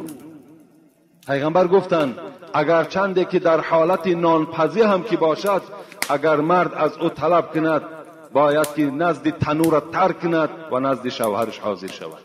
اگر چنده اینها مبالغه هستند، یعنی اگر چنده که اینها هیچ شوهر در حالتی چی بالای اشتر باشد یا نزد تنور باشد، زن خود ممکن که دعوت نکند. لیکن رسول اکرم این حالت ها را ذکر کردند که این معنای او را دارد که شوهرها حقوق بلندی دارند. اگر در این حالت ها هم از شما طلب کنند، شما حقی رد کردن ندارید. در دیگر حدیث پیغمبر خدا چی میگوید؟ میگوید که اذا دعا الرجل امرأته الى فراشه. این دیگر حدیث است. پیغمبر خدا گفتن وقتی که مرد به سوی زن حلال خود دعوت میکند که نزد من بیا، یعنی در پهلوی من خواب کن، فلم تأتیه، این زن رد میکند، میگوید نه من در پهلوی تو خواب نمیکنم، من نزد نبیرهام خواب میکنم یا نزد کیرینم خواب میکنم یا نزد دخترم خواب میکنم، یا اینکه خلاص گپی مرد رد میکند، نمی آید. پیغمبر خدا چی گفتند؟ فبات غضبان علیها لعنتها الملائکه حتی تصبح. بین چی یک وعید سخت نسبت زن هاست.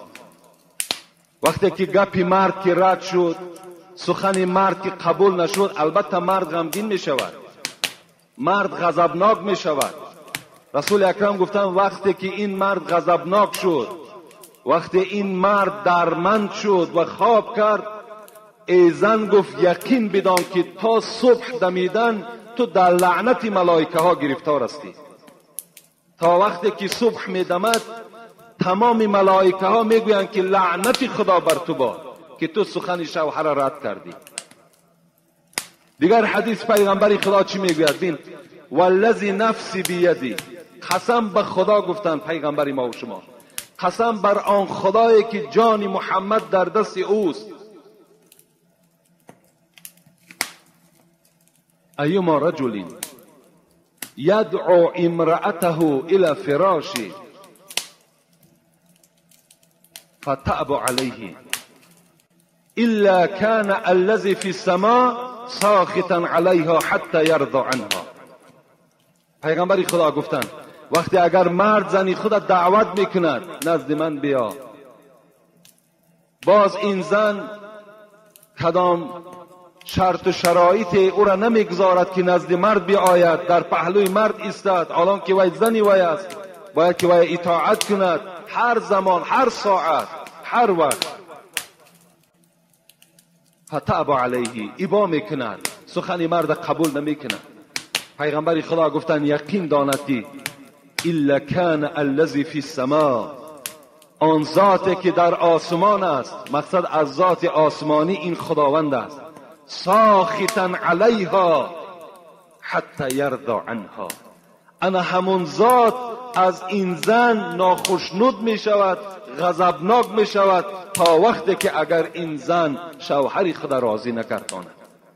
این خداوند از این زن ناراضی، ملائکه ها از این زن ناراضی، پیغمبرها از این گونه زن ناراضی.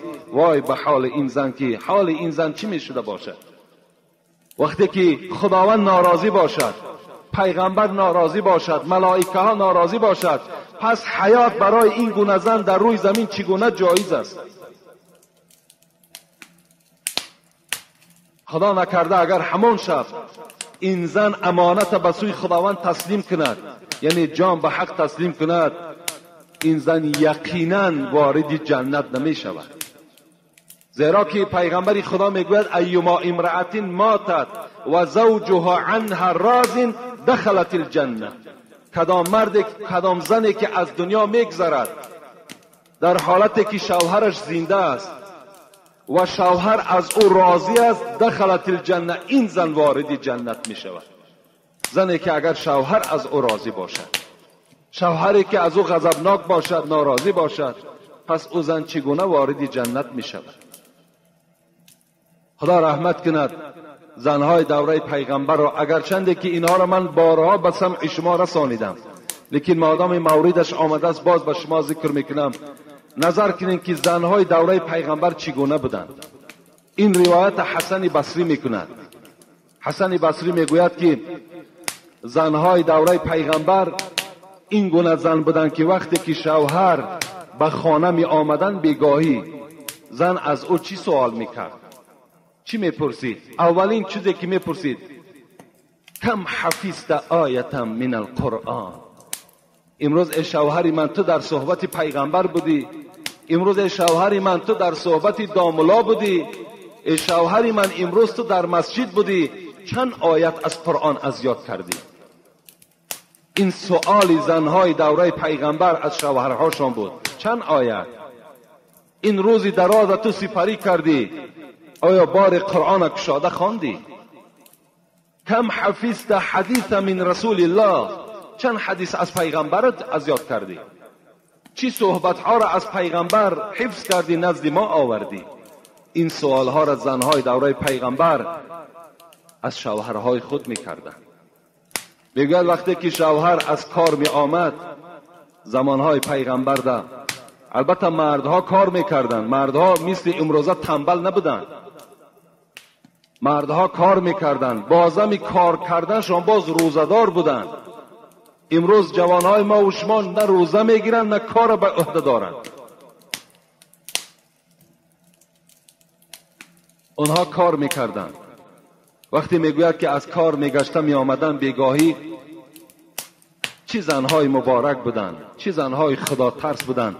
زنهایی بودند که اونها خواستگار جنت بودند. میدانستند که رضاگی شوهر این رضاگی خداست. خدا که راضی شد ما وارد جنت میشویم. این شعار اون زنها در معینه سر خود جا کرده بودند. میگوید وقتی شوهر می آمد گویا که این شوهر یک سال ندیده باشد، این گونه میگه استقبالش میکرد و پیش راهش میدوید، دستهای را میگرفت، سلام میکرد و پشت دست میگه شوهرها را بوسه میکردند. گویا که این شوهر در یگان مملکت دوردست از پی کار رفته باشد. حالان که سحر برآمده بود، در مدت 5 ساعت یا 6 ساعت نمیدید، این گونه زنها استقبال شوهر میکردند. میگوید وقتی این شوهر که می آمد گویا که مهمان آمده باشد و یا وارد خانه میکردند و اولین کاری که میگه اون زنها میکردن چی بود؟ در یک ظرف میگه مثل تغاره که میگویم امروز آب گرم می آوردن و میگه شوهرها را میگفتن پایهای خود در داخل این ظرف بگذار. برای چی میکردن؟ برای میگفتن که آب گرم ماندگی شوهر را میگیرد، یعنی آن زحمت و مشقتی که از سحر تا بگاه این مرد کشیده بود برای شکم زن، برای شکم فرزند، برای بهبودی روزگارش، انا همین آب گرم آن عذاب و مشقت‌های اون پا، درماندگی اون پای می برداشت میگیرید. با دست خود میگد این پایها را میشستند، تازه میکردند. خب دستهای شوهر آب میگرفتند، در پیش اونها دسترخوان میپرتافتند و طعام شوهر آماده میکردند. چه زنهای خدمتگاری بود. وقتی میگد شب میشد چیکار میکردند؟ توضأت له و تجملت له. الک بحاجة یا فلان اتأذن لی ان اقوم مصلیا بین یدی الله رب العالمین. این سخن زنهای دوره پیغمبر است. میگوید وقتی شوهر که در جاگه خواب میکرده است، در حال میگه طهارت میکرده‌اند. این زنها طهارت میکرده‌اند، سرمه میکشیده‌اند، اسمه میزده‌اند، خوشبویی میکرده‌اند و تجملت له. تمام آن زینتی که برای زن لازم است خودشان میگه خیلی خوش جمال میکرده‌اند و نزد شوهر، نزد همان فراش شوهر راست می ایستاده‌اند. الک بحاجتون. ای شوهر عزیز، ای شوهری که احترام تو معنای آن را دارد که من فردا سزاوار جنت می شوم، آیا بر من حاجت داری یا نه؟ در حالتی که زن خیلی صورت زیبا کردگی است. امروز شما خود قضاوت کنین، کدام زن امروز طهارت میکند، جمال خودش آرایش میدهد و نزد شوهر میآید و میگوید که چه حاجت داری بر من؟ اونها امروز زنهای ما و شما جمال میکنند، عطر میزنند، اسمه میکشند، سرمه میکشند، تمام لباس بهترین میپوشند، لیکن بازار میروند برای شوهر نی. محروم ترین کسی که امروز از جمال زن، از بوی خوش زن است، این شوهر است. اصلا بوی خوش زن نمیبینند. جمال زن هیچگاه آنها مشاهده کرده نمیتوانند. فقط آنها وقتی اگر خانه آچه‌شان بروند یا خانه پدرشان روند یا بازار روند یا توی روند، انا جمال تماشا کن. حالان که از این جمال او باید که مرد باید بهره برد، شوهر باید بهره برد، نه مردی بیگانه. راست می شده است حاجت داری بر من یا نه؟ خوش به حالشان. به خدا قسم آنها همه وارد جنت شدگی هستند. کدام زنی که اگر خواهد این کار مشکل نیست، این اون قدر کاری نیست، با کرسکه و با رنگ بار رخسارت تو زینت نته، بلکه تو هر روز به طهارت باش. به خدا قسم بهترین کرسکه این آب طهارت است. تون آب طهارت قطع چهرت زیبا کرده میتوانی. در چهره تو چنان نور پیدا می شود که همه این خیمیکت هایی که هستند اینها عاجز می آیند. این کرسکه ها بعد 5 سال 10 سال چهره تو را چنان پژمرده میکنن که اگر تو 30 ساله باشی به 70 ساله مانند میشوی. وقتی مرد میگفت است که ای زن میگفت است خدا رحمت کند پدر و مادری تو را، البته این گونه زن در همین خیل معامله میکنی، خدا پدر و مادری تو را رحمت کند، من الحال بر تو هیچ حاجت ندارم، بلکه مانده شدم خواب میکنم. بعد این سخن شوهر، این زن سخن خود قطع نمیکرد است، میگفت است اتأذن لی ان اقوم مصلیا بین یدی الله رب العالمین. ای شوهر عزیز، مادامی که بر من حاجت نداشته باشی اجازت نمیدهی که 2 رکعت نماز در حق جان تو خوانم. نماز در حق جان شوهر از شوهر اجازت میگیرد، اجازت نمیدهی که 2 رکعت نماز من در همین دل شب خوانم و در حق تو دعا کنم که خدا عمر تو را دراز کند، خداوند توفیق تو را زیاد گرداند، خداوند تو را بالای فرزندهای من نگه دارد. اجازت میدهی یا نمیدهی؟ چه زنهای مسلمان بودند.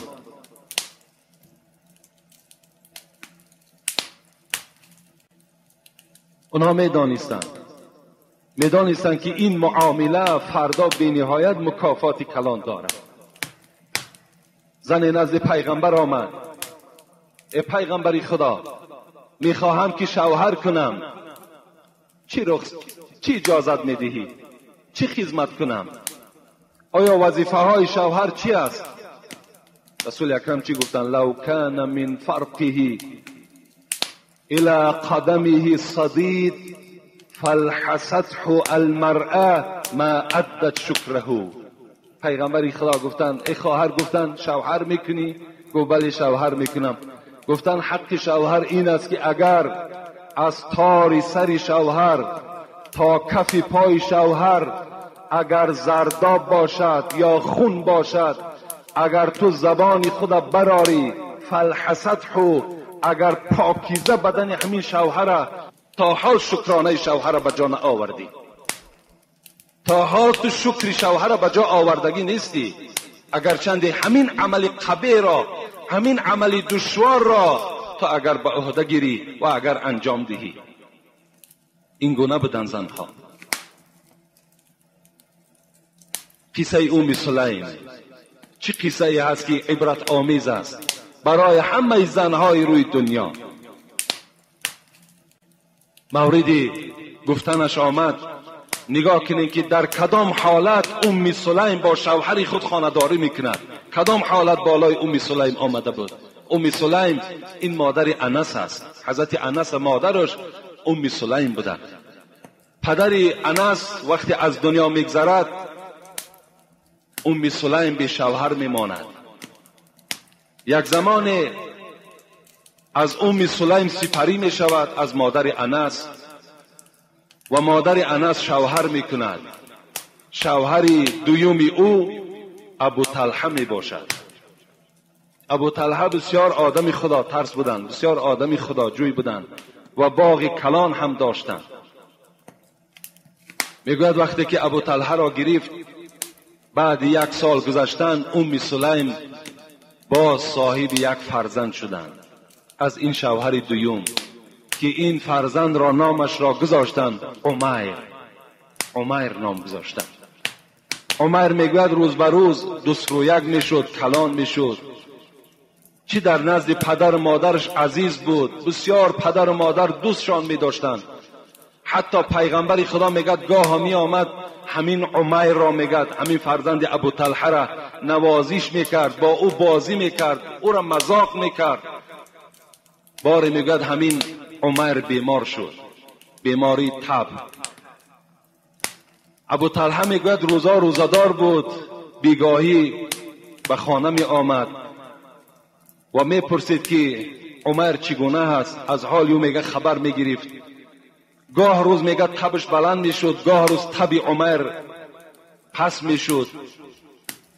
خاصه از بین هفته گذشت یا 2 هفته گذشت، یک روز میگه همین ابو طلحه از پی صحرا شدن، از پی کار شدن که فرزندشون عمیر تبش بلند شد.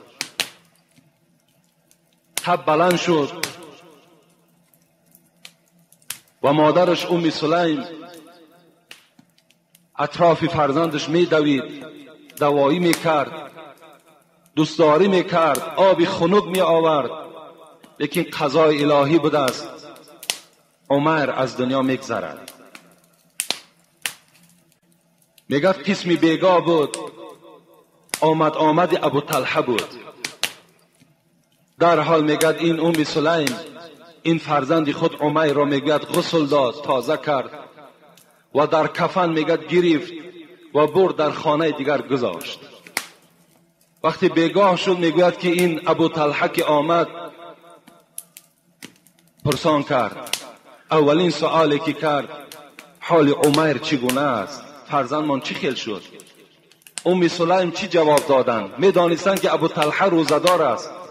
گفتند امروز نظر به پیشینه کاملا خوب است و الحال ابو طلحه استراحت دارد. خوب می شود که از حال او دیگر خبر نگیری. ابو طلحه میگد با یک دلی پور چیکار کردند؟ رفته در خانه ای که دائم طعام میخوردن نشستند و ام سلیم میگوید طعام آوردم، روزه را کشادند. شب میگوید در پهلوی این ابو طلحه خواب کردم و حتی با ابو طلحه خانه‌داری کردم. کی میتواند؟ چگونه زن میتواند که در خانه‌ای که در پهلوی او هست فرزند او وفات کردگی هست، یگانه فرزند او، در همین خیل حالت باز شوهر خود خدمت میکند، با شوهر سیر آشکار نمیکند. برای چی؟ تا که ابو طلحه روزدار است. اگر من گویم که وی وفات کرده است این الکه غمگین میشود، یعنی اشتهای او میگردد، طعام نمیخورد و ضعف و بی‌قوتی ابو طلحه را فرا میگیرد. گفته چی یک نیتهای نیکی در مینه سری ام سلیم دور میگشت. همون شب خانه‌داری کردند. میگه قسمی سحر شد. زنهای اون زمان عادت داشتند که پیش از شوهر میخیزند و آب طهارت برای شوهر آماده میکردند. امروز کم است آن زنهایی که برای شوهر آب طهارت گیرند، کم است. شوهر میخیزد، خود میرود طهارت میکند تا زن خواب است. بعض زنهای دیگر حتی که اگر آمده جماعتی بامداد میخوانیم میریم تا حال برزگاه خواب است، بیدار نیست.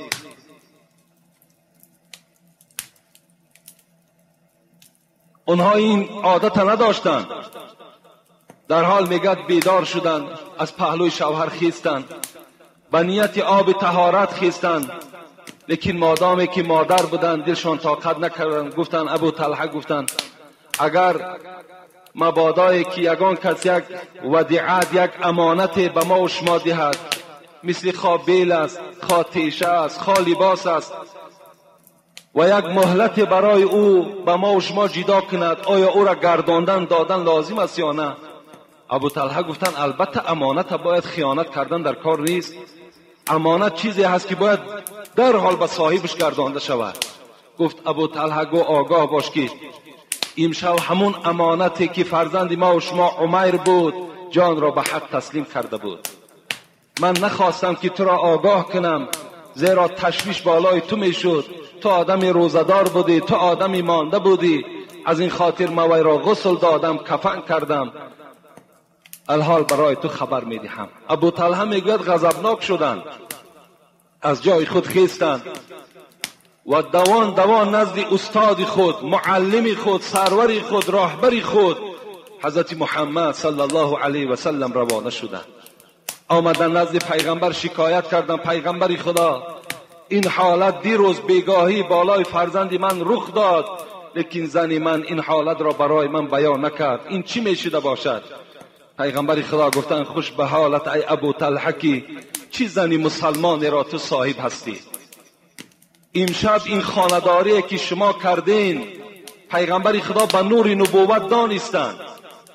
گفتن از این نطفه شما، از این خانداری شما بی نهایت فرزندی خوب به دنیا می آید.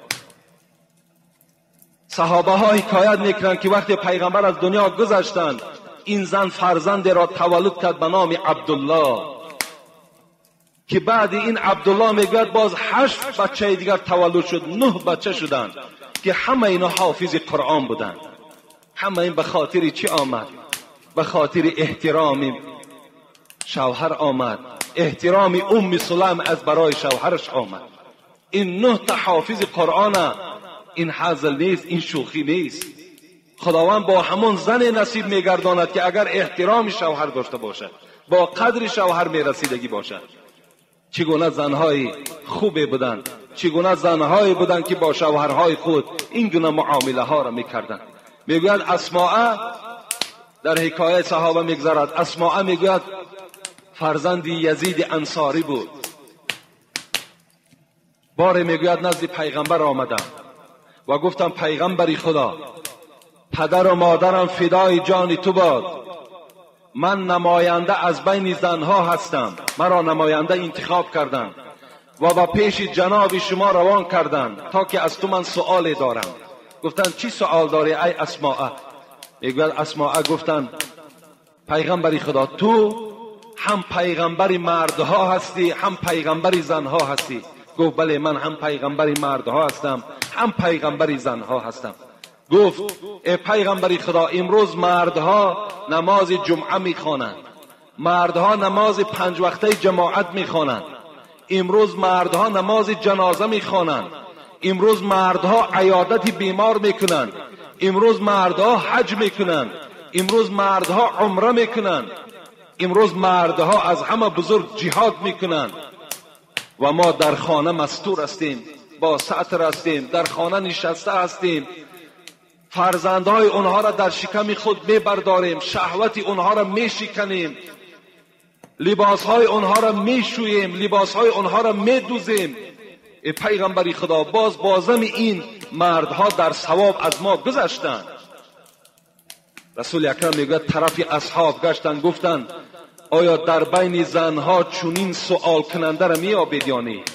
این سؤالی که این زن کرد آیا از زبان هیچ زن شنیدگی هستین یا نه؟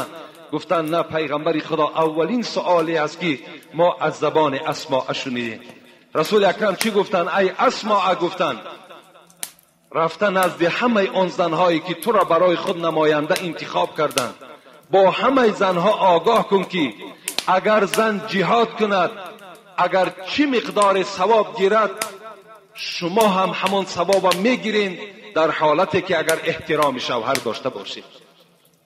5 وقت نمازی که شوهرها میخوانند و آنها هر روز 135 ثواب از خود میکنند، شما هم همون ثواب در خانه میگیرین اگر احترام شوهر داشته باشید. اگر شما شوهر قبول کنین، با زبان خود آنها را آزار ندهین، با چهره های ترش خود دماغ اونها را ویران نکنید، شما هم همون ثوابی که امروز مردها چه از حج باشد، چه از عمره باشد، چه از نماز باشد، شما هم صاحب میشوید وقتی که اگر احترام شوهر داشته باشید.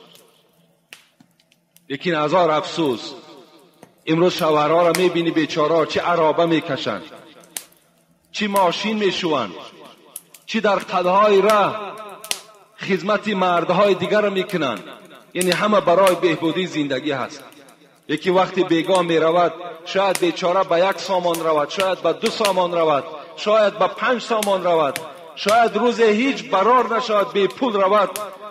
لیکن از آزار زنها چه مشقتی دارد. برابر قبول شدن، حالان که خوش آمدی، مرحمت، چیکار کنیم ای شوهر، خسته نشو، انشاءالله این مشکلات ها دور می شود. این گپ های نیک ماندگی چه عذاب های با زبان نسبت شوهرها می دهد. روز میگوید پیغمبر خدا عایشه را فریاد کردن، عایشه نزد من بیا، و گفتن ایما امرأة کلفت زوجها فی نفقتها ما لا یطیقه لم تنلها رحمت ربی ولیس لها شفاعت یوم القیامت. ای عایشه، گفتن آگاه باش، کدام زنی که اگر با زبان خود شوهر خود آزار میدهد، یا از شوهر خود آن مقدار مال طلب میکند که ما لا یطیقو، شوهر طاقت او را ندارد و این زن طلب کرده ایستاده است، لم تنلها رحمت ربی، یقین داند که رحمت خدا بالای این زن نمیبارد. و لیس لها شفاعت یوم القیامت، و این زنی که شوهر خدا آزار میدهد این از شفاعت من روز قیامت محروم است. این زنها امروز وجود دارد. امروز چی دعوت های از مردها میکنند، چی تشکیلی های طلب میکنند که مردها طاقت او را ندارند، چی گناه های از شوهرها طلب میکنند، چی راه معصیت طلب میکنند که همین کار انجام میدی، همین معرکه را میکنی، فلانی را در خانه من حاضر میکنی، حالان که این گناه است. شوهری هست که خدا ترس از میگن من حاضر نمیکنم، لیکن شوهر او را زن پیوسته آزار میدهد، چی به زبان باشد و چی به دست باشد. وای به حالش که البته اونها وارد جنت نمیشن. این دنیا یک دنیای است که بی نهایت قلیل است، بی نهایت کم است. زود است که این شوهر و این زن در پیشگاه خداوند راست میشوند. اون حالت این زن 1000 پشیمان که شود دیگر پشیمانی نزد آتش دوزخ هیچ فایده ندارد. پشیمانی این دنیا را فایده دارد، احترام در این دنیا فایده دارد، اون دنیا دیگر پشیمانی و احترام دیگر هیچ معنی ندارد. حتی بین رسول اکرم میگوید لا تؤذی امرأة زوجها فی الدنیا الا قالت لها زوجته من الحور العین. وقتی میگوید در دنیا مردک زیر تحقیر زن قرار دارد، یعنی پیوسته شوهر آزار میدهد، پیوسته سخن شوهر قبول نمیکند، با شوهر دائم با زبان درشت خود معامله میکند. رسول اکرم چی گفتند؟ گفتند که این مردها در جنت زنها دارند به نام حورالعین. همان حورالعین، همان حورهای جنتی وقتی این معامله بدی زنها را که در دنیا نسبت شوهرها که میدیدند چی میگفتند؟ به زن چی میگفتند؟ قاتلک الله. این چی یک سخنی سخت از جانب حورهای جنتی نسبت زنهای دنیوی است. قاتلک الله فانما هو عندك الدخیل یوشک ای یفارقک الینا.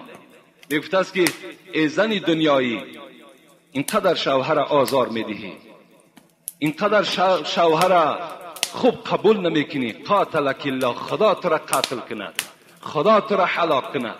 فانما هو عندك الدخیل، یقین بدان ای زن دنیایی که این شوهر در نزد تو موقت است، این در نزد تو مهمان است. یوشک ای یفارقک الینا، زود است که تو را ترک میکند ای زن دلازار و نزد ما میآید. این حورهای جنتی نسبت همون زنهایی که در دنیا معامله دارند انا این گونه معامله میکرده. لکن چگونه ای که سر آغاز صحبت ما و شما در باب دعوت کردن زن به سوی جایگاه خواب بود و زنها اگر قبول کنند از حدیث هایی که به شما بیان کردم انشاءالله اونها برخوردار می شوند، اگر قبول هم که نکنند آن وعیدهایی که خواندم چی می شوند؟ سزاوار می شوند. لکن باز به شما خاطر رسان می کنم که جوانای عزیز، من باور کنین از این خدچه ها و از این مراجعت های زنها به خلاصه آمدم که به شما همه خبر می دهم، چگونه که در جمعه پیشین به شما خبر دادم که خانه‌داری ها را باید که با طریق برنامه های تلویزیونی نکنین. خانه‌داری هاتون مثل خانه‌داری های غربی ها نکنین، اینا حرام هستند. شما تقلیدی به مردم غرب نکنید. ملت را رفت چون آیین زده است، ملت را رفت چون آیین زده است، مثل خاک اجزای او از هم شکست. هستی مسلم ز آیین است و بس، باطنی دینی نبی این است و بس. خدا رحمت کند محمد اقبال لاهوری را. میگوید از مردم غرب شما پیرو نشین، آن دین و آیین و آن رسم و اصولی که داشتین با او رفتار کنین، با آنها شما معامله نکنین، با گفتار و کردار آنها شما چکار نکنین، رفتار نکنین. رسول اکرم میگوید سبعتون لا ينظر الیهم الخالق ولا یزکیهم و یدخلهم النار. گوش اندازه بی نهایت وعید سخت از جانب پیغمبر خدا خبر دادن برای کی؟ 7 طایفه گفتن پیغمبر. 7 طایفه هست که خداوند در روز قیامت به اینها نظر نمی کند، در روز قیامت اینها را وارد جنت نمی گرداند و اینها را پاک نمی گرداند و اینها را وارد دوزخ می گرداند.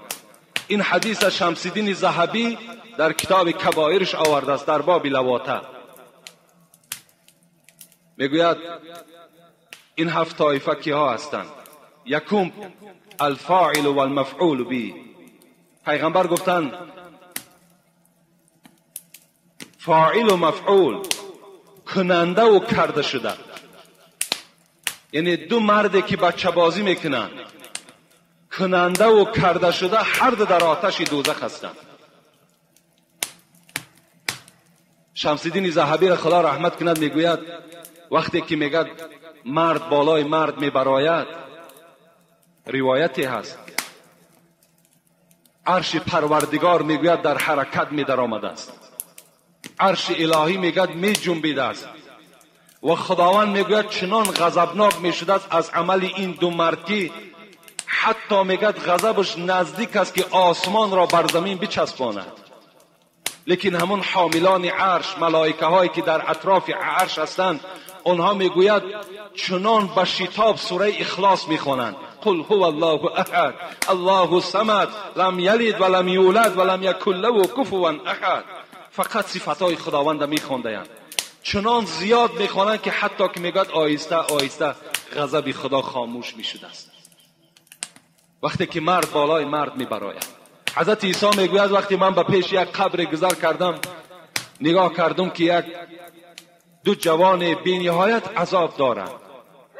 معجزه حضرت عیسی هم همین بود که از حال قبر خبردار بودند و از خداوند هر چی طلب میکردن خداوند برای اونها عیان میکرد. میگوید پرسان کردم ای 2 جوان برای چی شما در این عذاب گرفتار شدین؟ میگوید عذابشان این گونه بود، یک تایمین جوان میگوید مثل آتش میشد، حمله به سوی دیگر میکرد، وای میسوخت، عذاب میکشید. باز یک زمان پس همون به جوانی رفیقی که سوختگی بود، وای باز شکل آدم میشود، وای آتش میشود، باز اینش میسوزاند. وقتی پرسان کردیم گفتند ما هر دو در دنیا با خواهش یکدیگر بچه بازی میکردیم، یعنی وای مرا استفاده میکرد، من وای را استفاده میکردم. امروز عذاب ما تا روز قیامت همین است که وای مرا میسوزاند، من وای را میسوزانم. چه یک عمل زشتی هست. امروز همین عمل زشتی که پیغمبر خدا 1000 و قریب 500 سال پیش یاد کرده است، امروز در بین مردم ما و شما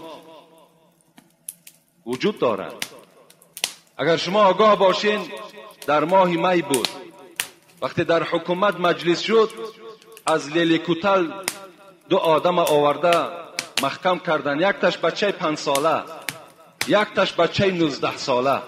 هم لیلی کوتل ما و شما، همون کودک که رسیده است وای با بچه امکش بده است، همون کودک 5 ساله را رسیدند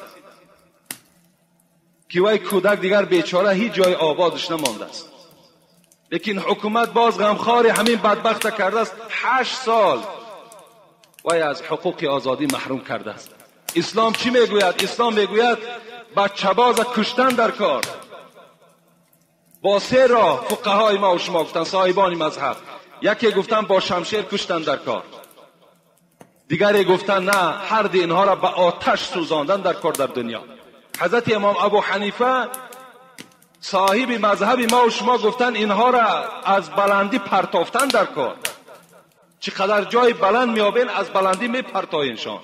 این است گفتن جزای اینها. اینم از کجا آمد؟ همین بچه بازی هم از مردم غرب آمد.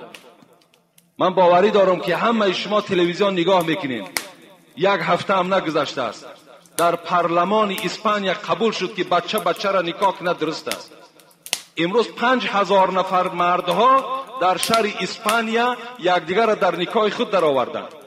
5000 نفر. باز رئیس همون جمهورش خرسندی دارد که من از روزی که رئیس جمهور شدم چی یک اقدامی نیکی را در بین ملت هوی کردم کشادم. چیکار کرده است؟ دو مرد را اجازت داده است که یکدیگر را در نکاح یکدیگر درآورند. این قبلا در نیدرلند هم بود، در ایتالیا هم بود، در بلژیم هم بود، لیکن امروز اسپانیا باید قبول کرد. آزاد، مرحمت. ما و شما باید که به نعمت اسلام شکرانه کنیم. همه این افعال بد و کردار بد و شوم برای ما و شما اسلام آگاه کرده است. این نعمت خیلی قیمتی است که خداوند برای ما و شما نصیب گردانده است. حتی در همین زیرکی هم همدانی دهم یک جوان از یک آدمی که بیچاره عقلش نمیرسیده است و همون رسیده بود، هم نزدیکی داشتگی هست. اون بیچاره عقل نداشته است، لیکن 7 سال از این جوان کننده باز کلانسال بوده است. این معامله ها الحال در بین مردم ما و شما وجود دارد. اسلام ببینید میگوید که اگر ما خلا رجل بامرأتین الا کان ثالثهما الشیطان، اگر وقتی مرد با یک زن بیگانه در یک خانه می نشینند یقین دارند که سیوم اونها شیطان می شود. یعنی چی زنی همسایه باشد، چی همسینفش باشد، چی خیشش باشد، وقتی در یک خانه که تنها نشستند حتمی در وسواس شیطان گرفتار می شوند و اونها دست به زنا می زنند. اسلام میگوید جوانی که اگر زیبا باشد، بیریش باشد، ویم حکم زن را دارد، باید با وی در یک جانه نشینید. حضرت عبدالله ابن عمر میگوید وقتی در راه نشسته بود نگاه کرد که یک امرد میگویند، عربها امرد میگویند، جوانی بیریش را امرد میگویند. میگوید یک جوان خیلی زیبا آمده ایستاده بود. در حال حضرت عبدالله میگوید خانه در آمدند، در را بستند. وقتی این میگوید امرد، این جوان از پیش خانه عبدالله که گذشت باز در را کشادند. رفیقای او پرسیدند چرا خانه در آمدی باز بر آمدی؟ گفت یک فتنه از بالا آمده ایستاده بود. پیغمبر خدا گفته بود که کدام جوانی که زیبا صورت است، ریش ندارد، شما همراه او یک جا ننشینید.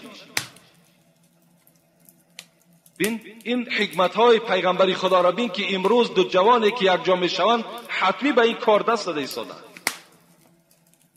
خدا رحمت کند حضرت امام احمد حنبل میگوید یک جوانی را درس میدادند، وقتی که یک بار آمد، دویم بار آمد، گفت که دیگر نزد من نیا. گفت نزد من، گفت برای تو جایز نیست دست گرفتن. وقتی آمدی یگان محرم خود بیار، یا برادرت باشد یا پدرت باشد، همراه خود بیار. حضرت امام ابو حنیفه میگوید این جوانها را چهره خود به او طرف میگرداند و این جوانها از پس می نشستند درس می گرفتند تا که همین فتنه شیطانی در بین اونها پیدا نشود. انا پیغمبر گفتند یکم کسی که در لعنت خدا گرفتار است، انا همون کسی است که در دنیا بچه بازی میکنه، که با این وعیدهایی که الحال گفتم اونها گرفتار میشوند. و دومش کی است؟ دومش پیغمبر خدا گفتند و ناکح بیدی، کسی که با دستی خودش حرام میکنه. اینها هم گفتند در لعنت خدا گرفتار هستند و روز قیامت از عذاب خدا خلاص نیستند.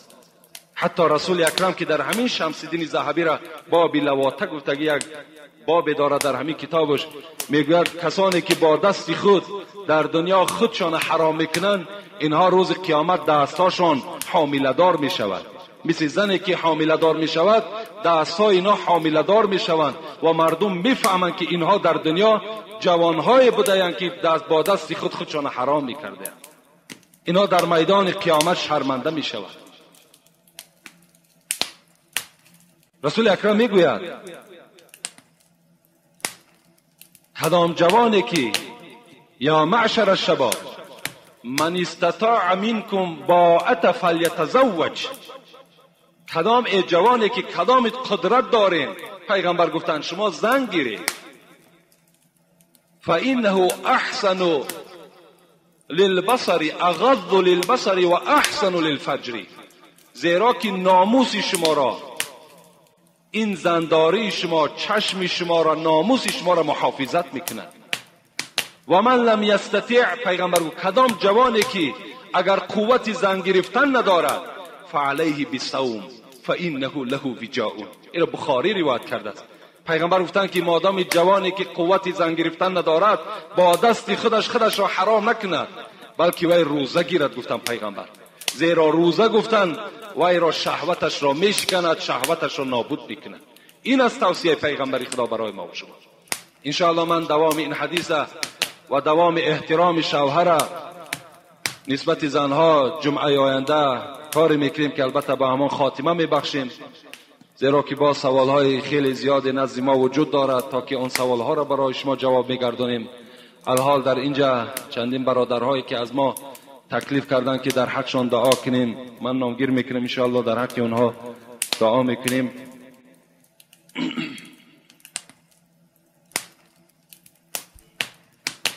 ونستعينه ونستغفره ونعوذ بالله من شرور أنفسنا ومن سيئات أعمالنا، من يهده الله فلا مضل له ومن يضلله فلا هادي له. أشهد أن لا إله إلا الله وحده لا شريك له وأشهد أن محمدا عبده ورسوله. السلام علیکم و رحمت الله و برکاته.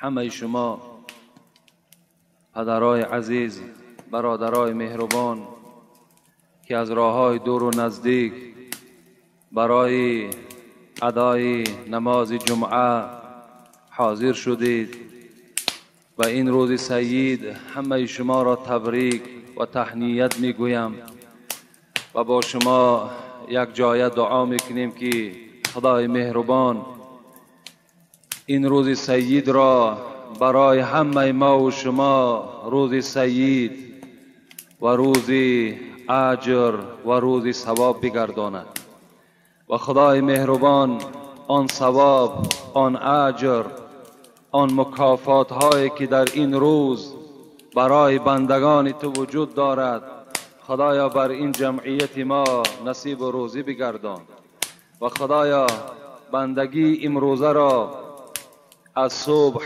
تا به شام از این بندگانت خدایا قبول بگردان و در نامه اعمالشان کتابت بفرما و خدایا این جمعیت ما را عمر دراز و تن صحت و خاطر جمع و کشایش کار خدایا نصیبشان بگردان. خدایا ارواحایی که از ما گذشتند امید دعا و فاتحه ما را دارند، خدایا روحشان شاد، قبرهاشون خدایا پر نور بگردان و تمامی رهبریتی که برای آبادانی تاجیکستان ما و شما سعی و کوشش دارند، خدای مهربان اولا ایشان را توفیق و هدایت نصیب بگردان و بعداً با تمام آن عملهای نیکی که در دل دارند خدایا موفقشان بگردان. ربنا فاغفر لنا ذنوبنا و کفر عنا سیئاتنا و توفنا مع الابرار برحمتك یا ارحم الراحمین. موعظه ای که جمعه پیشین داشتیم این احترام شوهر بود و باز به شما وعده دادیم که این جمعه هم در فضیلت احترام شوهر بالای زنها با شما صحبت میکنم. الحمدلله که امروز این ساعت و این وقت بالای ما و شما آمد و الحال خدا خواسته باشد از دوام این موضوع که حدیثی را برای شما خواندم و او را مفصلا به انجام رسانیده نتوانستم از جهتی که وقت البته تنگی کرد به ما و شما. و این حدیثی که من به شما بیان میکنم، سبب بیان این حدیثم از چی بود؟ از این بود که باید که خانه‌داری هایی که امروز جوانها با زنهای خود میکنند با طریق اسلامی باشد. یعنی از داخل این حدیث یک عباره او مخصوص خانه‌داری هست و با این خاطر من این حدیث را برای شما خواندم. و این حدیث چگونه ای که به شما فهمانیدم که راوی این ابو هریره هست که پیغمبر خدا گفته بوده است: سبعتون لا ينظر الیهم الخالق ولا یزکیهم و یدخلهم النار. 7 طایفه بوده است، 7 گروه بوده است، 7 گونه مردم بوده است که خداوند در روز قیامت به این 7 گروه نظر رحمت نمی کند. یعنی از رحمت خداوند این 7 گروه دور هستند، اینها را اصلا پاک هم نمی سازد و بازم این خداوند اینها را وارد دوزخ، وارد عذاب قرار می دهد. این 7 طایفه بی نصیب، 7 طایفه که از رحمت خدا دور هستند، اینها کیا بودند؟ به شما دوی اونها را فهمانده دادم که یکی الفاعل و المفعول و دیگر و ناکح بیدی بود. کسانی که دو مردی که با یکدیگر یک جایه می شوند، دو مردی که با یکدیگر می رسند، بچه بازی می کنند. و دوم آن مردهایی که با دست خود حرام می کنند. اینها کسانی بودند که از رحمت خداوند ناامید هستند، از رحمت خدا دور هستند. و سوم این کیست؟ دوام موضوع ما و شما. و ناکح البهیمه. پیغمبر خدا گفتند کدام مردی که با حیوان برسد، اگر کدام مردی که با حیوان میرسد، اینم از همین 7 طایفه که از رحمت خدا دور هستند داخل می شود. رسول اکرم صلی الله علیه و سلم میگوید 4 طایفه دیگر هم در لعنت خداست که اونها کیا هستند؟ اول مردی که لباس زن را می پوشد، دوم زنی که لباس مردها را می پوشد. متاسفانه امروز خواهرای ما و شما، اپهای ما و شما، همسایه های ما و شما که امروز لباس های مرد را در بر کردند و پدر او نگاه دارد، مادر او نگاه دارد، برادر او نگاه دارد. حتی چنان خدا غیرت او جوان گرفت است که حتی پرسیدن نمی تواند که این لباس در بر کردن تو ناجایز است، نادرست است. سبب پوشیدن تو سبب لعنت کردن من در روز قیامت است. من در عذاب خدا میمانم از پشت تو ای خواهری که این لباس مردانه در بر کردی. دوم این بوده است. سوم کسانی که پیغمبر خدا گفتند بچه بازی میکنند. چهارم طایفه‌اش کسانی که با حیوان ها میرسد. اینها هم در لعنت خدا گرفتار هستند. چهارم این کیست؟ و ناکح المرأة من دبورها. پیغمبر خدا گفتند چهارم طایفه‌ای که در لعنت خدا گرفتارند آن جوانهایی هستند که از موضع حاصل زنها استفاده نمیبرند، از موضع تولد استفاده نمیبرند، من دبورها، بلکه از عکس او استفاده میبرند. موضع هایی که برای مرد حلال است استفاده او فقط موضع تولد است، غیر موضع تولد دیگر برای مرد حرام است، دیگر مکانهای زن. از این خاطر من به شما آگاه کردم که امروز شما پیرو مردم غرب نشوید. اونها کافر هستند، اونها روسیا هستند، اونها دوزخی هستند، اونها دشمنی اشدی شما هستند. شما پیرو اونها نشوید. نه در لباسشان. اونا اخلاقی چی دارن؟ اخلاق اسلام پیش است. اونا تمیزی چی دارن؟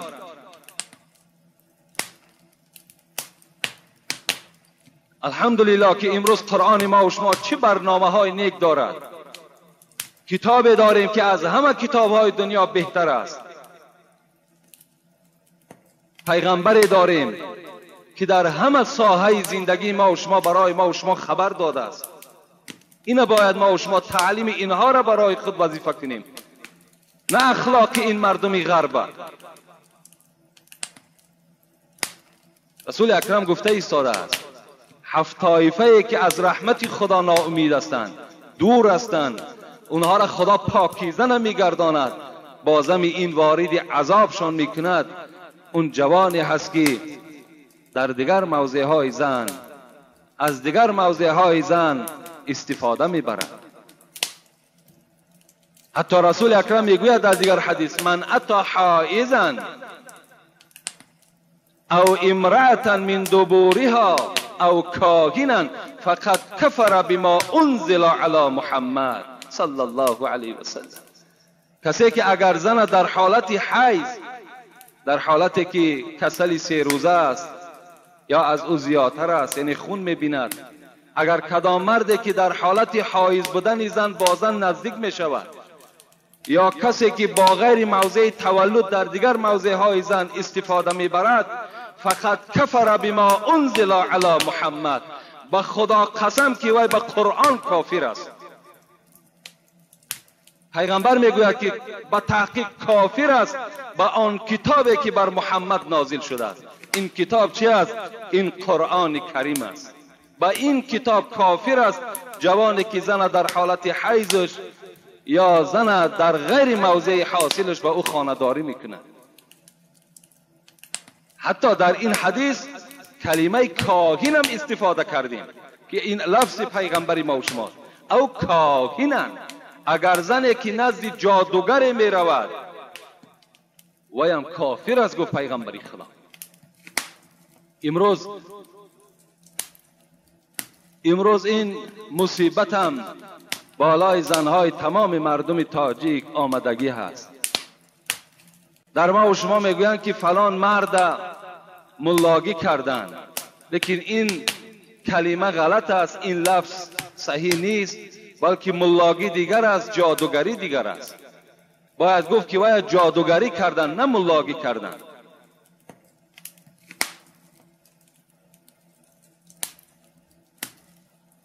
یک زمان بود چند سال پیش در یک خانه من شام خواندم، نماز شام. ما فوق‌العاده در اون خانه وارد شدیم، زیرا که من پرسیدم خانه هست که در اینجا نماز خوانیم؟ یک قشلاق بود. گفتن همین خانه ملا هست، میتوانی همجا رفته شامت رو خوانی. وقتی که من داخل این خانه شدم، از نزد دروازه 3 زن نشسته بود. وقتی وارد خانه شدم، یک زن همراه ملا نشسته بود. اون ملا نبود، ولی جادوگر بود. نشسته بود تا حال وقتی شام قریب که گذشته بود، نصفش تا حال وی نماز شام نخوانده بود. وقتی من در آمدم گفتم نماز شام میخوانم، ویم از جاش شاید از شرم من خیست، از پس من نیت کرد، ما شام خواندیم.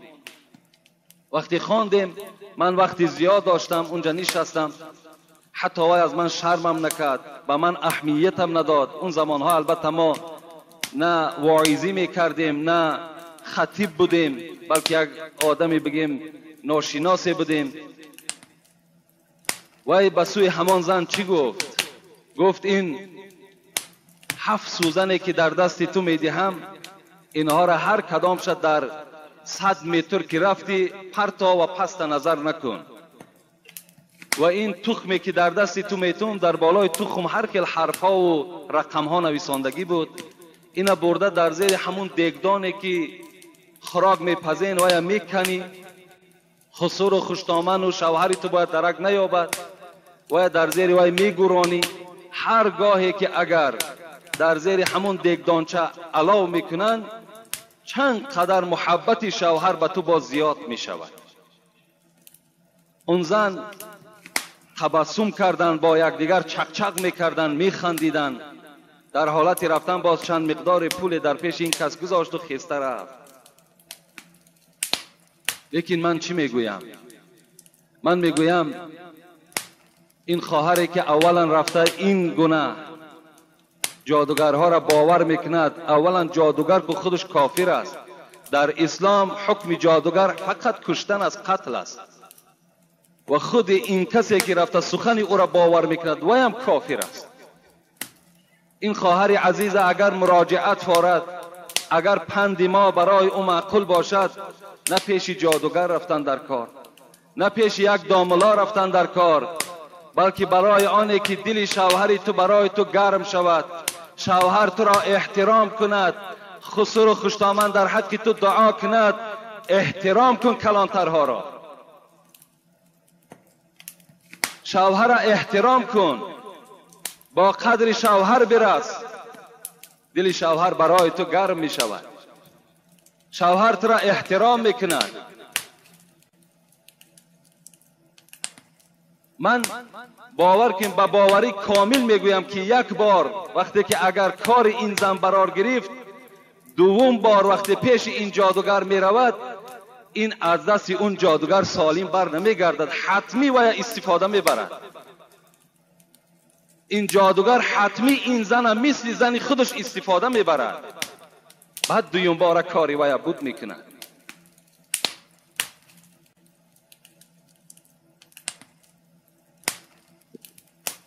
چی مصیبت کلانی هست که زنها امروز چی دواها دارند. یک زن دیگر پیش یک مرد آمد در همین زمان ما و شما و گفت برای من چنان یک نسخه تمار می نویسی که شوهر من به زن دوم میل نکند، زن دوم نگیرد. این ملا میگوید من از او پرسان کردم که شوهرت دستش میرسد به دولت است؟ باید گفت بله دستش میرسد به دولت است، هیچ کمبودی ندارم، فقط رشک دارم که شوهرم زن دوم نگیرد، نمیخواهم. این ملا بوده است، خدا رحمت و مغفرتش کند، الحال در پهلوهای ما دور میگردد. وای به من حکایت کرد، میگوید من بر او گفتم خدا در قرآن گفته است فانکحوا ما طاب لکم من النساء مثنی و ثلاث و الرباع. خواهر عزیز گفته است اولا من این گونه نسخه تمار ندارم که شوهر تو را از زن دوم گرفتن من کنم.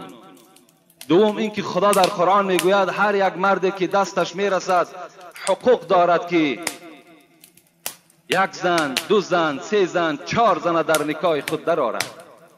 این فرمان خداست. اگر چنده که امروز این فرمان خداوند خلاف قانون زمان ما و شماست، لیکن آن خدایی که این قانونگرها را خودش آفریده است همون ذات فرمان میدهد هر مرد حقوق دارد دو زن، سه زن، چهار زن گیرد. فَإِنْ خِفْتُمْ أَلَّا تَعْدِلُوا فَوَاحِدَةً. لیکن مرد دویم زن میتواند، سیوم زن میتواند، چهارم زن میتواند. خدا در دوام این آیت میگوید که اگر عدالت داشته باشد، با زن معامله خوب داشته باشد، فقط برای یک ماه و دو ماه و برای زیبا بودن او و دیگر شرط های او و استفاده نکند. زیرا پیغمبر خدا میگوید اذا كانت عند الرجل امرأتان فلم يعدل بينهما جاء يوم القیامت و شقه الساقی. کسی در دنیا دو زن داشته باشد لیکن در بین این دو زن عدالت جاری کردن نتواند، در روز قیامت با یک طرف قاق شده از قبر میخیزد. این ملا میگوید من همچنان به او حکایت کردم که خواهر عزیز تو در این کار ضدیتی نشان نده، مبارزه نبر، زیرا که شاید مبارزه بری یعنی در این معامله شاید که تو را این شوهر طلاق دهد، حیاتی تو خیلی حیاتی ناآرام شود. برای همین برای او بگذار که وای زن دوم هم گیرد. مادام تو را همه شرایط که تأمین کرده باشد، چه جای رشک است؟ وقتی که تو رشک میکنی این معنای او را دارد که تو خلاف گفته خدای خود عمل میکنی. زنی بود به نام رابعه. من میخواهم به همان زنهایی که برای زن دوم و سوم بودن شوهرهاشان ضدیتی نشان میدهند، از یک زنی از عالم همین زنها، از خود زنهای حکایه کنم. شاید که این سخنی من بر همان گوش همان خواهرها و اپههای برسد که مثال شوهرهای آنها 2 زنه باشند، 3 زنه باشند. این جنایت نیست در اسلام. اگرچه امروز از همه در باز ضرورتر است، مهمتر است که خواهرهای ما و شما در قد راه چی در کارهای ناشایسته دست میزنند. همه آنها بیچاره زارن، منتظرند که حتی زن دوم برای آنها را قرار دهند. از حرامیده نخواه که یک نکاح حلال بهتر نباشد. میگوید این رابعه عدویه نام داشتند، فرزند اسماعیل بودند. مردم شام عدویهش میگویند همین رابعه را. باره میگوید احمدی فرزند حواریه را نزد خود فریاد کرد. گفت ای حضرت احمد. حضرت احمد بسیار یک اولیاء متقدمین بود، شبان روزن در عبادت بود. رابعه هم از او کمی نداشت. گفت احمد، گفت من میخواهم تو را شوهر خود قرار دهم. احمد میگوید گفتند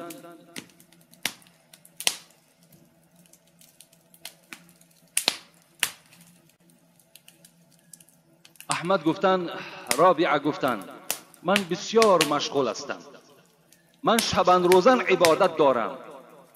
من میترسم که وقتی که اگر زنی را در نکاح خود درآرم، شاید که در عبادت من خلل پیدا شود، شاید که من دیگر عبادت ها پره انجام داده نتوانم. رابعه گفتند احمد گفتند من از تو هیچ کمی ندارم در عبادت. من هم مثل تو شب و روز عبادت دارم. من هم از روی شهوت داشتنم تو را شوهر خود انتخاب نمی کنم. شهوتی منم بلند نیست، لیکن من شوهر پیشینه من از دنیا گذشت، بی نهایت با دولت مرد بود، مالی بسیار در خانه من میراث مانده است.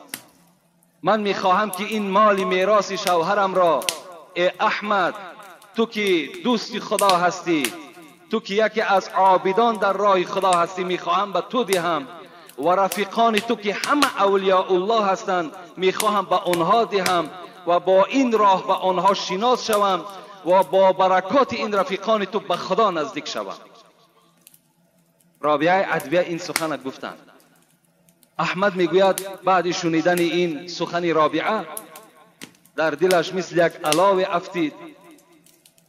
در حال نزد استاد خود سلیمان دارانی آمدند و گفتند استاد، گفتند این سخن رابعه هست و این پیشنهاد رابعه هست. استادش گفتند که این سخنی هست که بجز دوست از زبان دوستان خدا دیگر از هیچ زبان نمی براید. از این خاطر این رابعه را در نکاح خود درآور. احمد میگوید آمدم و رابعه را در نکاح خود درآوردم و آن مال و ملکی که داشت برای تمام رفیقان خود تقسیم کردم، برای دوستان خدا تقسیم کردم. و میگه روز از روزها رابعه چی گفت؟ احمد گفت تو مرد هستی. خداوند در قرآن برای مردها خبر داده است که هر مرد میتواند 2 زن، 3 زن، 4 زن در نکاح درآورد. از این خاطر من زنی مالدار هستم، میخواهم که از مال خودم تو را صاحب زن دوم گردانم، تو را صاحب زن سوم گردانم، تو را صاحب زن چهارم گردانم. و همچنان کرد. احمد را میگوید با دست خود زن داد. احمد میگوید من حیرت میماندم از رابعه. وقتی میگوید من از خانه رابعه بیرون میشدم و میخواستم که به خانه زن دوم روم یا سوم روم، این رابعه چیکار میکرد؟ در حال میگوید لباسهای مرا خوشبو میکرد، سر و ریش مرا شانه میزد، بدنهای مرا پاکیزه میکرد و میگفت که با این زیباگی، با این بوی خوش، با این قوت کاملا نزد زن خود رو تا که وی تحقیر نکند که زن اوله تو به تو اهمیت نمیدهد.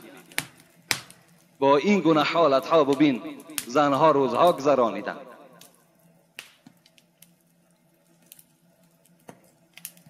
از این خاطر از همه خواهرها التماس دارم که نزد جادوگرها نروید.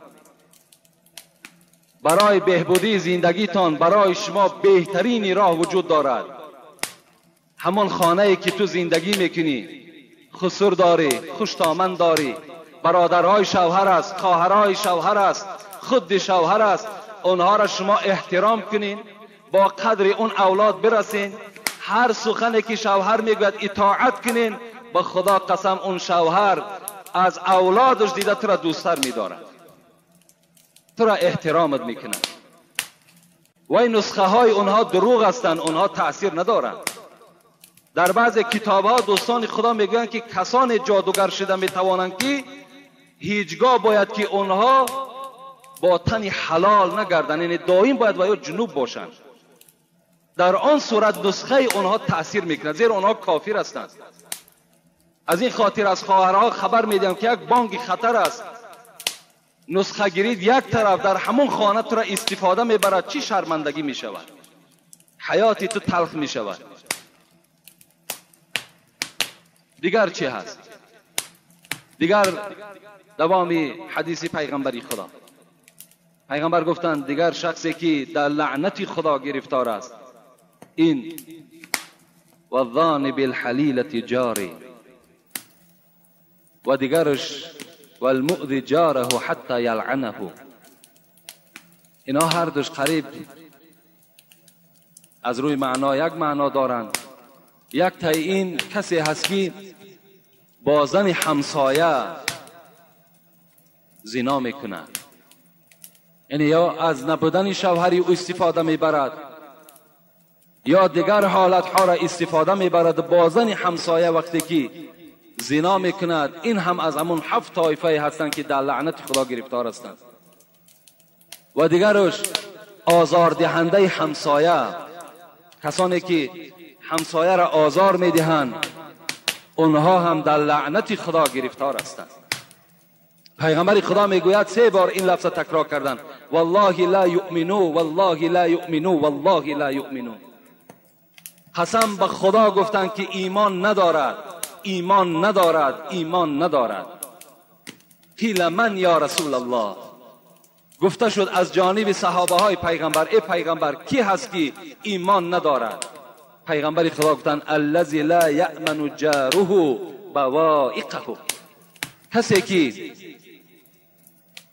همسایه دارد لکن از شر او از ضرر او ایمن نیست، این ایمان ندارد. گفتم پیغمبر یعنی یک همسایه داری که هیچ جا سفر کرده نمیتوانی از دست بدبختی همون همسایه را، چه از روی زبانش، چه از روی دستش، چه از روی افعال بدش، چه از نیتهای بدش، دائم ترسان است که شاید که با زن من، شاید با دختری من، شاید با فرزندهای من ضرر این همسایه برسد. اگر این گونه همسایه در پهلوی ما و شما باشد، پیغمبر گفتن قسم به خدا گفتن این همسایه ایمان ندارد.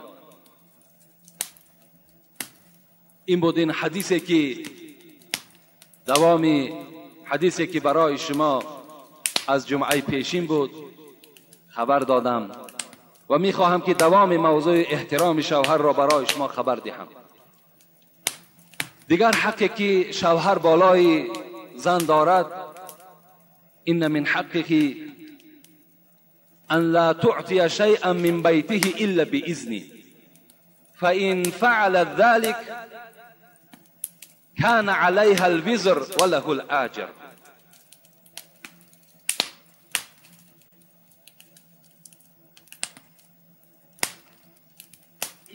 پیغمبر چی گفتند؟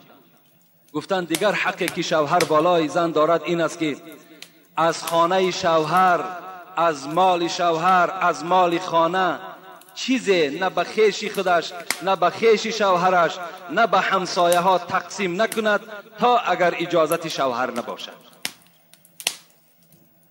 بس اگر اجازت شوهر را ناگرفته از مال خانه با کسی اگر چیزی دهد، پیغمبر گفتند کان علیها الوزر، در این دادگی که این زن داد اگرچه با نیت صدقه داد، با نیت خیر داد، پیغمبر خدا گفتند این زن در نزد خدا گناهگار شد و له الاجر، ثواب این خیر احسان در نامه اعمال شوهر نویسانده می شود.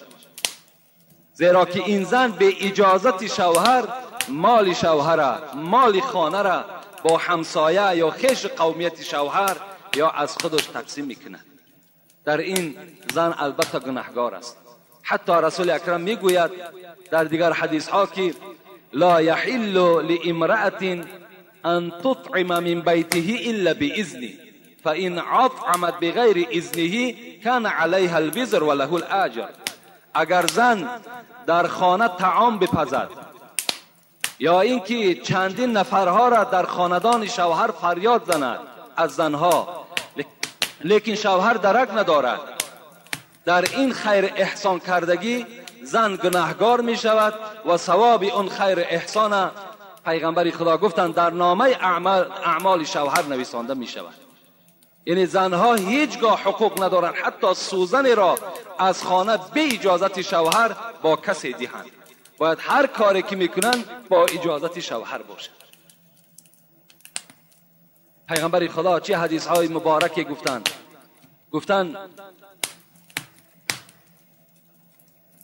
کدام زن گفتند ای پیغمبر خدا از همه زنها دیده بهترین زن کدام زنها به حساب می رود؟ پیغمبر خدا گفتند اذا نظر الیها زوجها سرته و اذا امرها اطاعته و اذا غاب عنه حفظته فی نفسها و ماله. پیغمبر خدا گفتند بهترین زن همان زنی هست که وقتی شوهر اگر به چهره وی نظر کند، چهره وی چنان یک چهره کشاده باشد، یک چهره خندانروی باشد که شوهر از دیدن او خوشنود شود. یعنی در چهره زن وقتی که شوهر نظر میکند خود عبادت است. وقتی شوهر به جانب چهره زن نگاه میکند، زن در این نگاه شوهر الله که ثواب میگیرد، با شرطی که اگر چهره زن خندانرو باشد، با یک دهان خنده شوهر اگر پیشواز گیرد. لیکن وقتی که شوهر می آید و این زن با یک قوقها و با یک روی ترش اگر شوهر قبول سازد و در لعنت خدا گرفتار می شود. زیرا سعدی را خدا رحمت کنند میگوید با زندان قاضی گرفتار به اگر در خانه بینی در ابرو قاضی که خیلی زندانی پر وحشت و پر عذاب است، گفته است همان زندان برای مرد بهتر است وقتی که اگر در چهره زنی او ابروهای گره بسته میبینی. وقتی که ابروی وی چهره وی تروش است و شوهر با دیدن او ناخشنود می شود، ناراحت می شود، از این گونه زن نگاه کردن همون زندان قاضی بهتر است. رسول اکرم گفتند بهترین زن همان زنی که با دیدن او مرد خوشنود می شود. بهترین زن در دوام حدیث گفتند همان زنی هست که اگر مرد او را فرمان دهد وی فرمان شوهر را بجا بیارد، دیگر زبان درازی نکند، دیگر عقلکی نکند، دیگر گپگردانی نکند. هر امری که شوهر برای او امر میکند باید که اطاعت کند. این بهترین زنها هست. و در دوام پیغمبر خدا گفتند بهترین زنها همان زنهایی هستند که وقت شوهرهای اونها غایب هستند اونها مال شوهر را محافظت میکنند، با کسی نمیدهند به اجازت شوهر، و نفس خودشان هم محافظت میکنند تا آمدن شوهر. این دوم حق. سوم حق چی است؟ ان لا تصوم تطوعا. سوم حقی که شوهرها بالای زن دارند الا باذنی. زنها حقوق ندارند روزه نافله دارند تا اگر شوهرها به اونها اجازت ندهند. یعنی اگر زن ماه رمضان باشد و شوهر به او امر کند که روزه نگیر، این حالت در شوهر اطاعت نمی کند، زیرا روزه این امر خدا هست، فرمان خدا هست. در فرمان خداوند هیچگاه شوهر اطاعت نمیکند وقتی شوهر خلاف گفته خدا رفتار کند. لیکن در غیر روزه های نفل، یعنی در غیر روزه های فریضه مثل غیر روزه رمضان، دیگر روزه هایی که میدارن روزه های نافله یعنی زیادتی، هر روزه ای که میدارن باید که از شوهرها پرسن که من فردا روزه میگیرم. اگر شوهر گوید روزه گیر، روزه میگیرد. اگر گوید شوهر که روزه نگیر، وای حق ندارد که روزه گیرد. حتی رسول الله در دوام حدیث میگوید که فإن فعل ذلك جاعت و عطشت ولم يقبل منها. اگر این زن سخن شوهر قبول نکند و روزه گیرد، این حالت ده به این زن میگد همان گرسنگی و تشنگی میرسد و روزه این زن خدا قبول نمیکند. دیگر حقی که شوهر، من مختصرا برای شما بیان میکنم تا که این جمعه این صحبت انجام دهیم. چهارم حقی که شوهر بالای زن دارد این است که ان لا تخرج من بیته الا باذنه. از خانه شوهر بیرون نشود تا اگر اجازت شوهر نباشد. اگرچه پدر او وفات میکند، مادر وی وفات میکند، برادر وی وفات میکند، دوگانه وی وفات میکند، همسایه پهلو بدگی وفات میکند، وی حق ندارد که از خانه بیرون شود تا وقتی که اگر اجازت شوهر نگیرد. زیرا که وی اگر، رسول اکرم میگوید فإن فعل لعنتها الملائکة حتی ترجع الى بیتها او تتوب. اگر به اجازت شوهر کجای از خانه بیرون شود رود، در لعنت ملائکه ها قرار دارد تا وقتی که به سوی خانه میگردد و توبه به سوی خدا میکند و شوهر راضی میگرداند. تا این زمان در لعنت خدا هست. زمانهای پیغمبر بود. این حکایه را شاید شنیده باشین. یکی من برای شما باز موردی حکایه آمد سخن میکنم. زنی بود میگوید به نهایت زنی مسلمان بود، پدر و مادری مسلمان داشت و یک شوهری داشت که وی تاجر بود، سوداگر بود. البته سوداگرهای اون روزه مثل الحال نیست که سحر میرفتن بیگاه گشته آمده به خانه برسن. اون زمانها 3 ماه و 6 ماه و 1 سال برای سودا از مکه بیرون می شدن، از مدینه بیرون می شدن، به سوی دولت‌های یمن برای تجارت می رفتن. این زن میگوید در خانه بود، شوهر به او امر کرد که من فردا به تجارت می روم، لیکن برای تو یک امر میکنم که تا آمدن من از خانه بیرون نمی شوی. هر مشکلاتی که بالای تو می آید خانه را ترک نساز.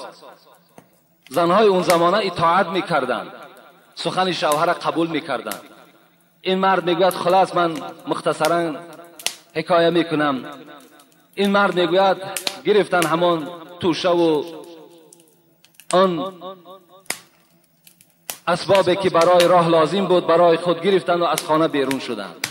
از بین میگوید شاید هفته گذشت یا ماه گذشت که به ناگاه برادر این زن، اکی این زن دوان آمد، گفت خواهر عزیز، گفت پدرم گفت در حالت نزع جان است و دعوت کرد که آمده از من عیادت کند، از من خبر گیرد. این زن گفتن، برادر عزیز گفتن، اولا شوهر بر من امر کرد که من از خانه بیرون نشوم و دوم اینکه پیغمبر خدا زنده هستند، رفته از پیغمبر خدا بپرس، اگر اجازت دهد میروم، اجازت ندهد نمیروم. میگوید این برادر آمدن نزد پیغمبر خدا، پرسیدن، گفتن پدرم در حالت نزع جان است و از خواهرم پرسان دارد، اجازت میدهی یا نه؟ پیغمبر خدا چی گفتن؟ اطیعی زوجکی. گفتن فرزند عزیز، رفته به خواهرت بگو که اطاعت از شوهرش کند، این بهتر است که برای عیادت پدرش رود. این برادر آمده گفتند،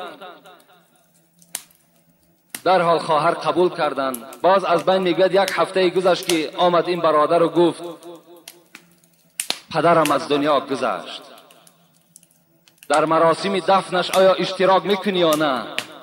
این زنی مسلمان بود، گفت رفته از پیغمبر خدا پرسان کن، اگر اجازت دهد میروم، اجازت ندهد من فرمان شوهر را به جا میارم. میگوید رفتن این برادر پرسیدن،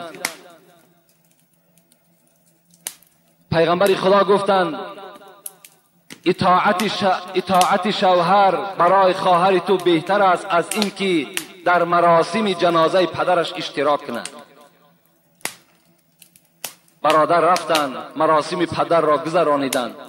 خواهر در خانه این شوهر باقی ماند. بعد 1 سال این شوهر آمد و درکدار شد که خسر او از دنیا گذشته است و از زن خود پرسید آیا اشتراک کردی؟ گفت نه اشتراک نکردم، زیرا امر شما بود که من از خانه بیرون نشوم. میگوید این شوهر به هر حال غمگین شد و نزد پیغمبر خدا آمد. گفت پیغمبر خدا چرا رخصت ندادی که این عائله من رفته از پدر خود عیادت میکرد، در دفن او اشتراک میکرد. پیغمبر خدا میگوید با تبسم با این جوان گشته گفتند، با این شوهر این زن، ان الله قد غفر لابیها بطاعتها لزوجها. گفتند ای فرزند عزیز، این خسوری تو گفتند این پدر این عروس بسیار آدم گناهگار بودند،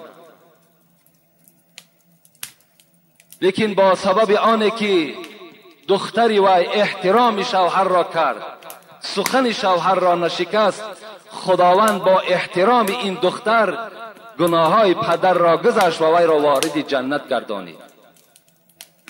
برای یک اطاعتی که دختر از شوهر خود کرده است، خداوند پدر او را که آدم گناهگار بوده است از عذاب خود نجات داده است. البته به البته هر یک پدر، هر یک مادری که این گونه دختر را تربیه میکند، دختر اسلامی تربیه میکند، دختر تربیه میکند که در خانه شوهر مثل پدر و مادر خسر و خوشتامن را احترام میکند، مثل برادرهای خود شوهر را احترام میکند، با قدر همه اون اولاد اجداد میرسد، بازم این 5 وقت نماز خود ادا میکند، بازم این زنی با حیا هست، البته پدر و مادر او وارد جنت میشود.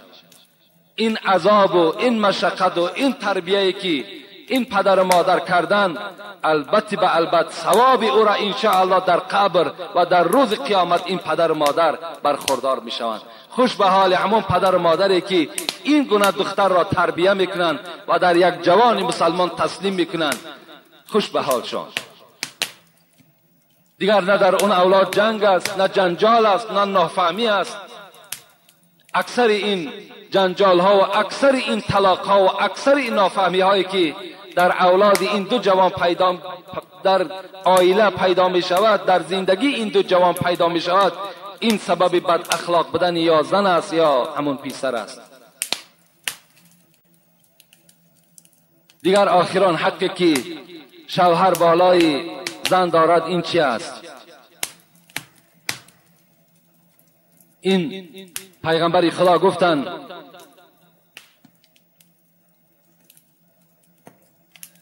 ولکم علیهن الا یؤتین فروشکم احدا تکرهون. پیغمبر گفتند دیگر حقوقی که شوهرها بالای زنها دارند این است که باید که زنها در نبودن شوهر هیچ مرد بیگانه را به مهمانی قبول نکنند، یا اینکه مرد را که این شوهری وی بد می‌بیند وی را در خانه مهمان نکند. یعنی خلاص این که وقتی شوهر در خانه نباشد زن حقوق ندارد که از مردهایی که رفیقهای شوهری او هستند اونها را در خانه همچون مهمان قبول بسازد. اگر مبادای فرزندهای با بالغ دارد، فرزندهای با عقل بچه داشته باشد، مرحمت، میتواند که اون بچه ها این مرد در این خانه قبول کنند، مهمان نوازی کنند. لیکن وقتی نباشند باید که این زنها حقوق ندارند که پیش اونها برآمده مرحمت شوهر من نباشد، خانهش هست گفته این گونه البته معامله با اون مردها نکنند، زیرا که در اون خانهش هست لیکن در اون خانه چنان کارهای انجام می‌یابد که لعنت خدا بالای شما میبارد. این معامله نیک نیست، این شعار نیک نیست. اولا اون مرد باید خود عقل کند که در خانه مردینه نباشد، باید داخل نشود. میپرسی که شوهرت هست، فلانی هست، میگوید نیست. اگرچه تکلیفت میکنم پس گرد، داخل نشو، زیرا اونجا برای تو یک خانه فتنه میشود. رسول اکرم گفتن لا تدخلوا علی المغیبات فإن الشیطان یجری من احدکم مجری الدم. رسول اکرم میگوید وقتی در خانه ای که شوهرها نباشند، مردها وجود نداشته باشند، شما این مردها داخل اون خاندان نشوین، زیرا شیطان در وجود شما چنان داخل می شود که مثل که خون در داخل رگ می گردد. چلی که خون در داخل رگ داخل می شود، حرکت می کند، این چنین شیطان در وجود شما وسواس پیدا می کند. باید که شما مردای عزیز، برادرای عزیز، در خاندانهایی که نباشند داخل نشوید. هیچگاه این کار برای خودم کار مقبول نشمارید. حتی رسول اکرم گفتن ایاکم والدخول علی النساء، بر همه شما این مردها واجب است اینکه در خاندانی که زن تنها باشد شما داخل نشوید.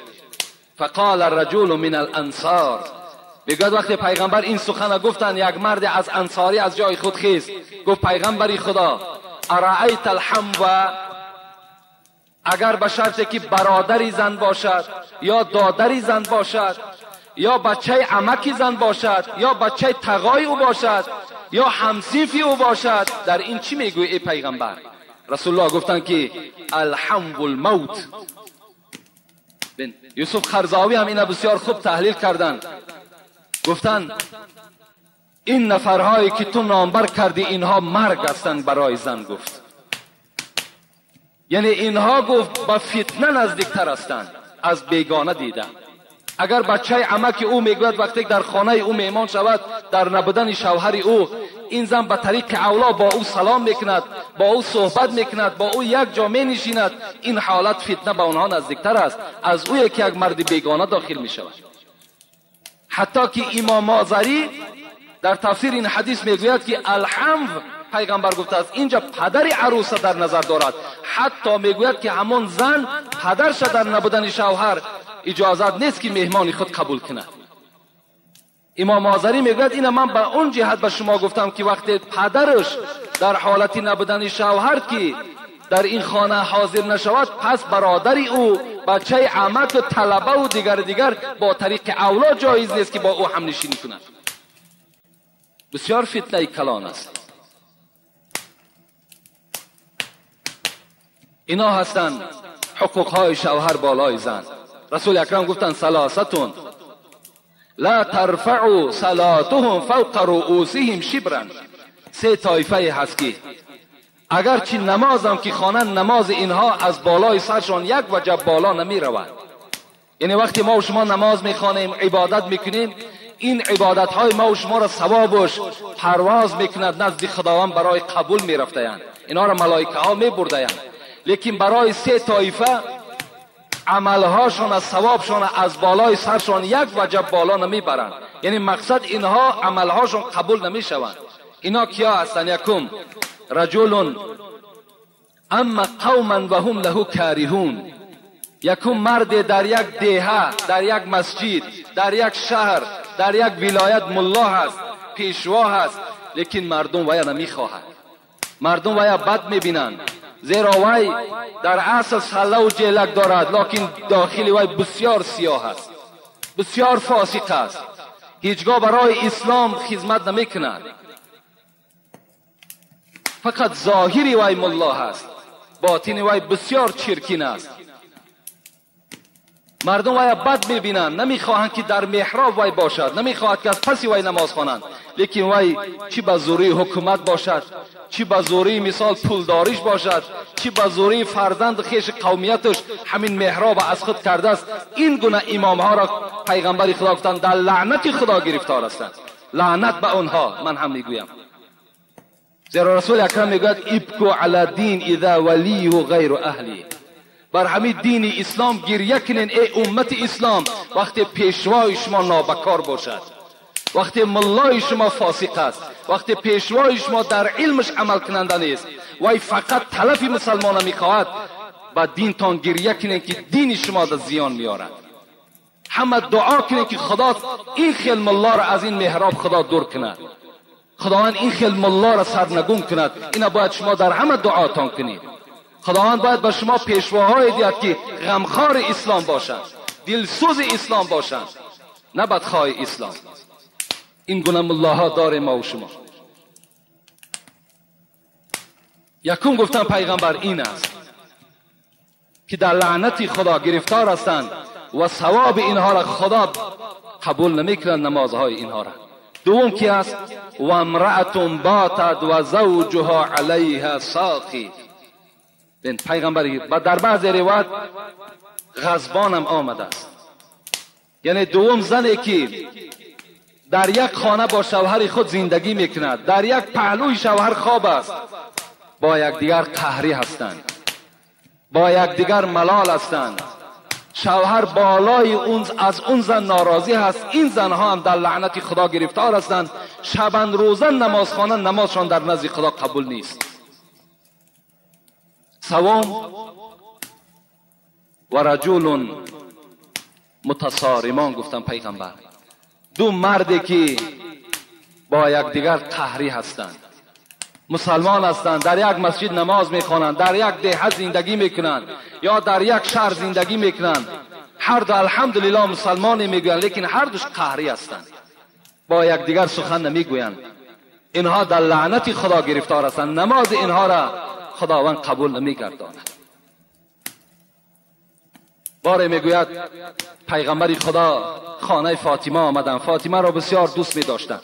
میخوام با همین حدیث موضوع امروزه را انجام دهم.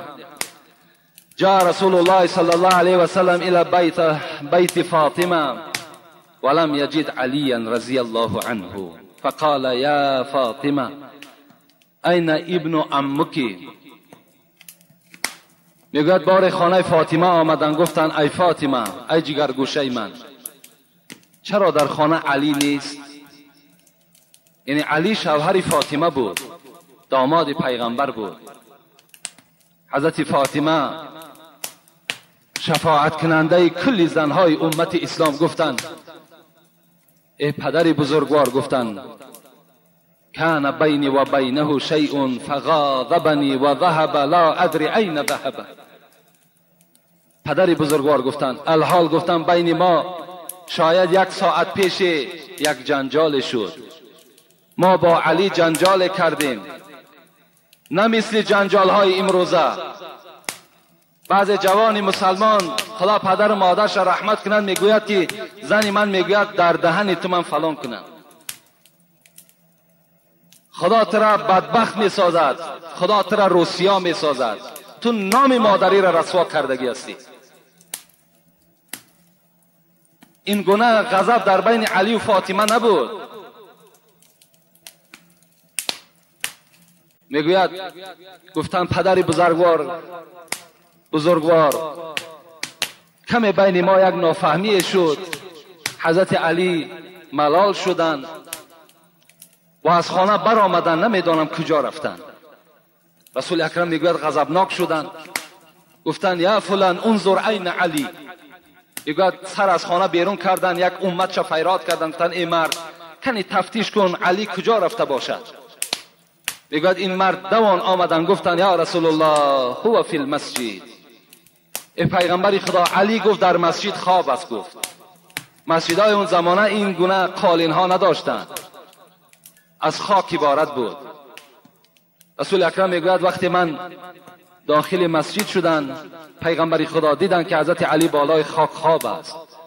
آمدن میگوید و پشت و چهره علی را میگه از خاک تازه کردند، زیرا رسول اکرم گفته است من احب علی فقط احبنی و من ابغض علی فقط ابغضنی. کسی علی را دوست می‌دارد به تحقیق مرا دوست می‌دارد، کسی علی را بد می‌بیند به تحقیق مرا بد می‌بیند. علی را دوست می‌داشتند. میگوید یگانه آدمی بود که در حالت غضب پیغمبر با پیغمبر صحبت میکرد، این علی بود. بسیار علی را دوست می‌داشتند. آمدن میگه چهره و پشت و روی او را تازه کردند و گفتند قم یا ابو تراب، این کنیت، این لقب بود که پیغمبر بر علی گذاشت که این کنیت، این لقب به علی بسیار خوش آمد. چی گفت؟ خیز گفت ای مردی که در خاک گفت آغشته هستی، خیز ای پدری خاک. وقتی علی شنید از جای خود خیز، احترام میکرد پیغمبر را و دست علی را گرفت و به خانه آمدند. وقتی وارد خانه شدند و دیدن که در چهره پیغمبر که دیگرگونی هست، فاطمه در حال حس کردند که پدرش از او راضی نیستند، ناخشنود هستند برای این کاری که نسبت شوهر خود علی کرده است. در حال میگوید فاطمه دویدن از دست پیغمبر خدا قپیدن، گفتن پیغمبر پیش از آنه که علی از خانه من برآید، من نزد علی آمدم و پشیمانی خود پیش او اظهار کردم و طفت حوله 7 مرات، گرد علی 7 پیچ دور گشتم و گفتم ارضی عنی، و گفتم علی از من راضی شو، بالای من غضب نکن. من از علی این گونه مراجعت ها کردم و از من راضی شد، بعد از خانه من بیرون شد. رسول اکرم وقتی که این سخن از فاطمه که شنیدن این حالت میگد، باز رسول اکرم خوشنود شدن و گفتن یا فاطمه والذی بالحق نبیا لو مت قبل ان ترضی علیا لم اصلی علیکی. رضاء الزوج هو رضاء الله و سخط الزوج هو سخط الله. ای فاطمه گفتن، ای جگرگوشه من، ای دختری من، گفتن قسم بر آن خدایی که پدری تو را با پیغمبری فرستاد، اگر تو پیش از راضیگی علی از دنیا میگذشتی لم اصلی علیکی، من نماز جنازه تو را نمیخواندم.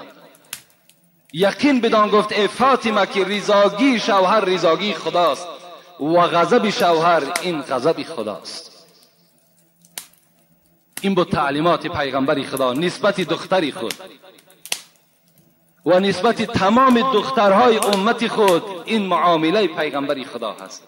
از همه خواهرای عزیز، مادرای عزیز، خواهش و التماس من همین است که با قدر شوهرها برسید. با شوهرها گپگردانی نکنین، شوهرها را به احترامی نکنین. چگونه ای که جمعه پیشین برای شما قید کردم، اگرچه این شوهرها در نزد شما قدر ندارند، قیمت ندارند، لکن حورهای جنتی چی گفتن؟ قاتلک الله فانه هو عندك الدخیل. شما را ای زنها خدا قتل کند، اینها در نزد شما موقت هستند، زود است که نزد ما می آیند. یعنی زود است که این جوانهایی که میبینیم چی پولدار هستند، چی بی پول هستند، چی حسن خوب دارند، چی حسن ناخوب دارند، اینها در نزد حورهای جنتی با قدر هستند. اینها در نزد خدای خود با قدر هستند. حضرت اصحمی میگوید در جنگل یک زنی را دیدم که به نهایت زیبا بود و یک زمان پس میگه شوهرش آمد، نگاه کردم به نهایت زیشترو بود. گفتم ای زنی زیبا، همین شوهری تو هست؟ گفت بله. گفت با همین زنی که چهره سیاه دارد، چهره بد دارد، ترش دارد، چی یک شکلی ناخوبه دارد، با این تو راضی هستی زندگی کنی؟ گفته حضرت اصحمی گفت این لفظ را دیگر تکرار نکن. این زنی زیبا گفت این لفظ را تکرار نکن. شاید که گفت این مرد در نزد خدا چنان کاری ثواب کرده باشد که این زنی زیبا را ثواب این مرد گردانیده باشد، و شاید که من در نزد خدا چنان یک معامله ناخوب کرده باشم که این مرد را عقوبت من گردانیده باشد. بین چی معامله، چی یک سخنی زیبای از جانب زنها صدا میداد. از این خاطر همه شما باید که البته در رفتار زنهای خود دائم نظارت کنین و باید که زنهای شما را احترام کنن. و چگونه ای که مراجعت کردم باز مراجعت میکنم که خواهرای عزیز با قدر شوهرها رسید. اگر شما خواهید که جنتی شوین، اگر شما خواهید خداوند از شما راضی، پیغمبر از شما راضی، قرآن از شما راضی، با قدر شوهرها رسید. و آخر دعوانا ان الحمد لله رب العالمین.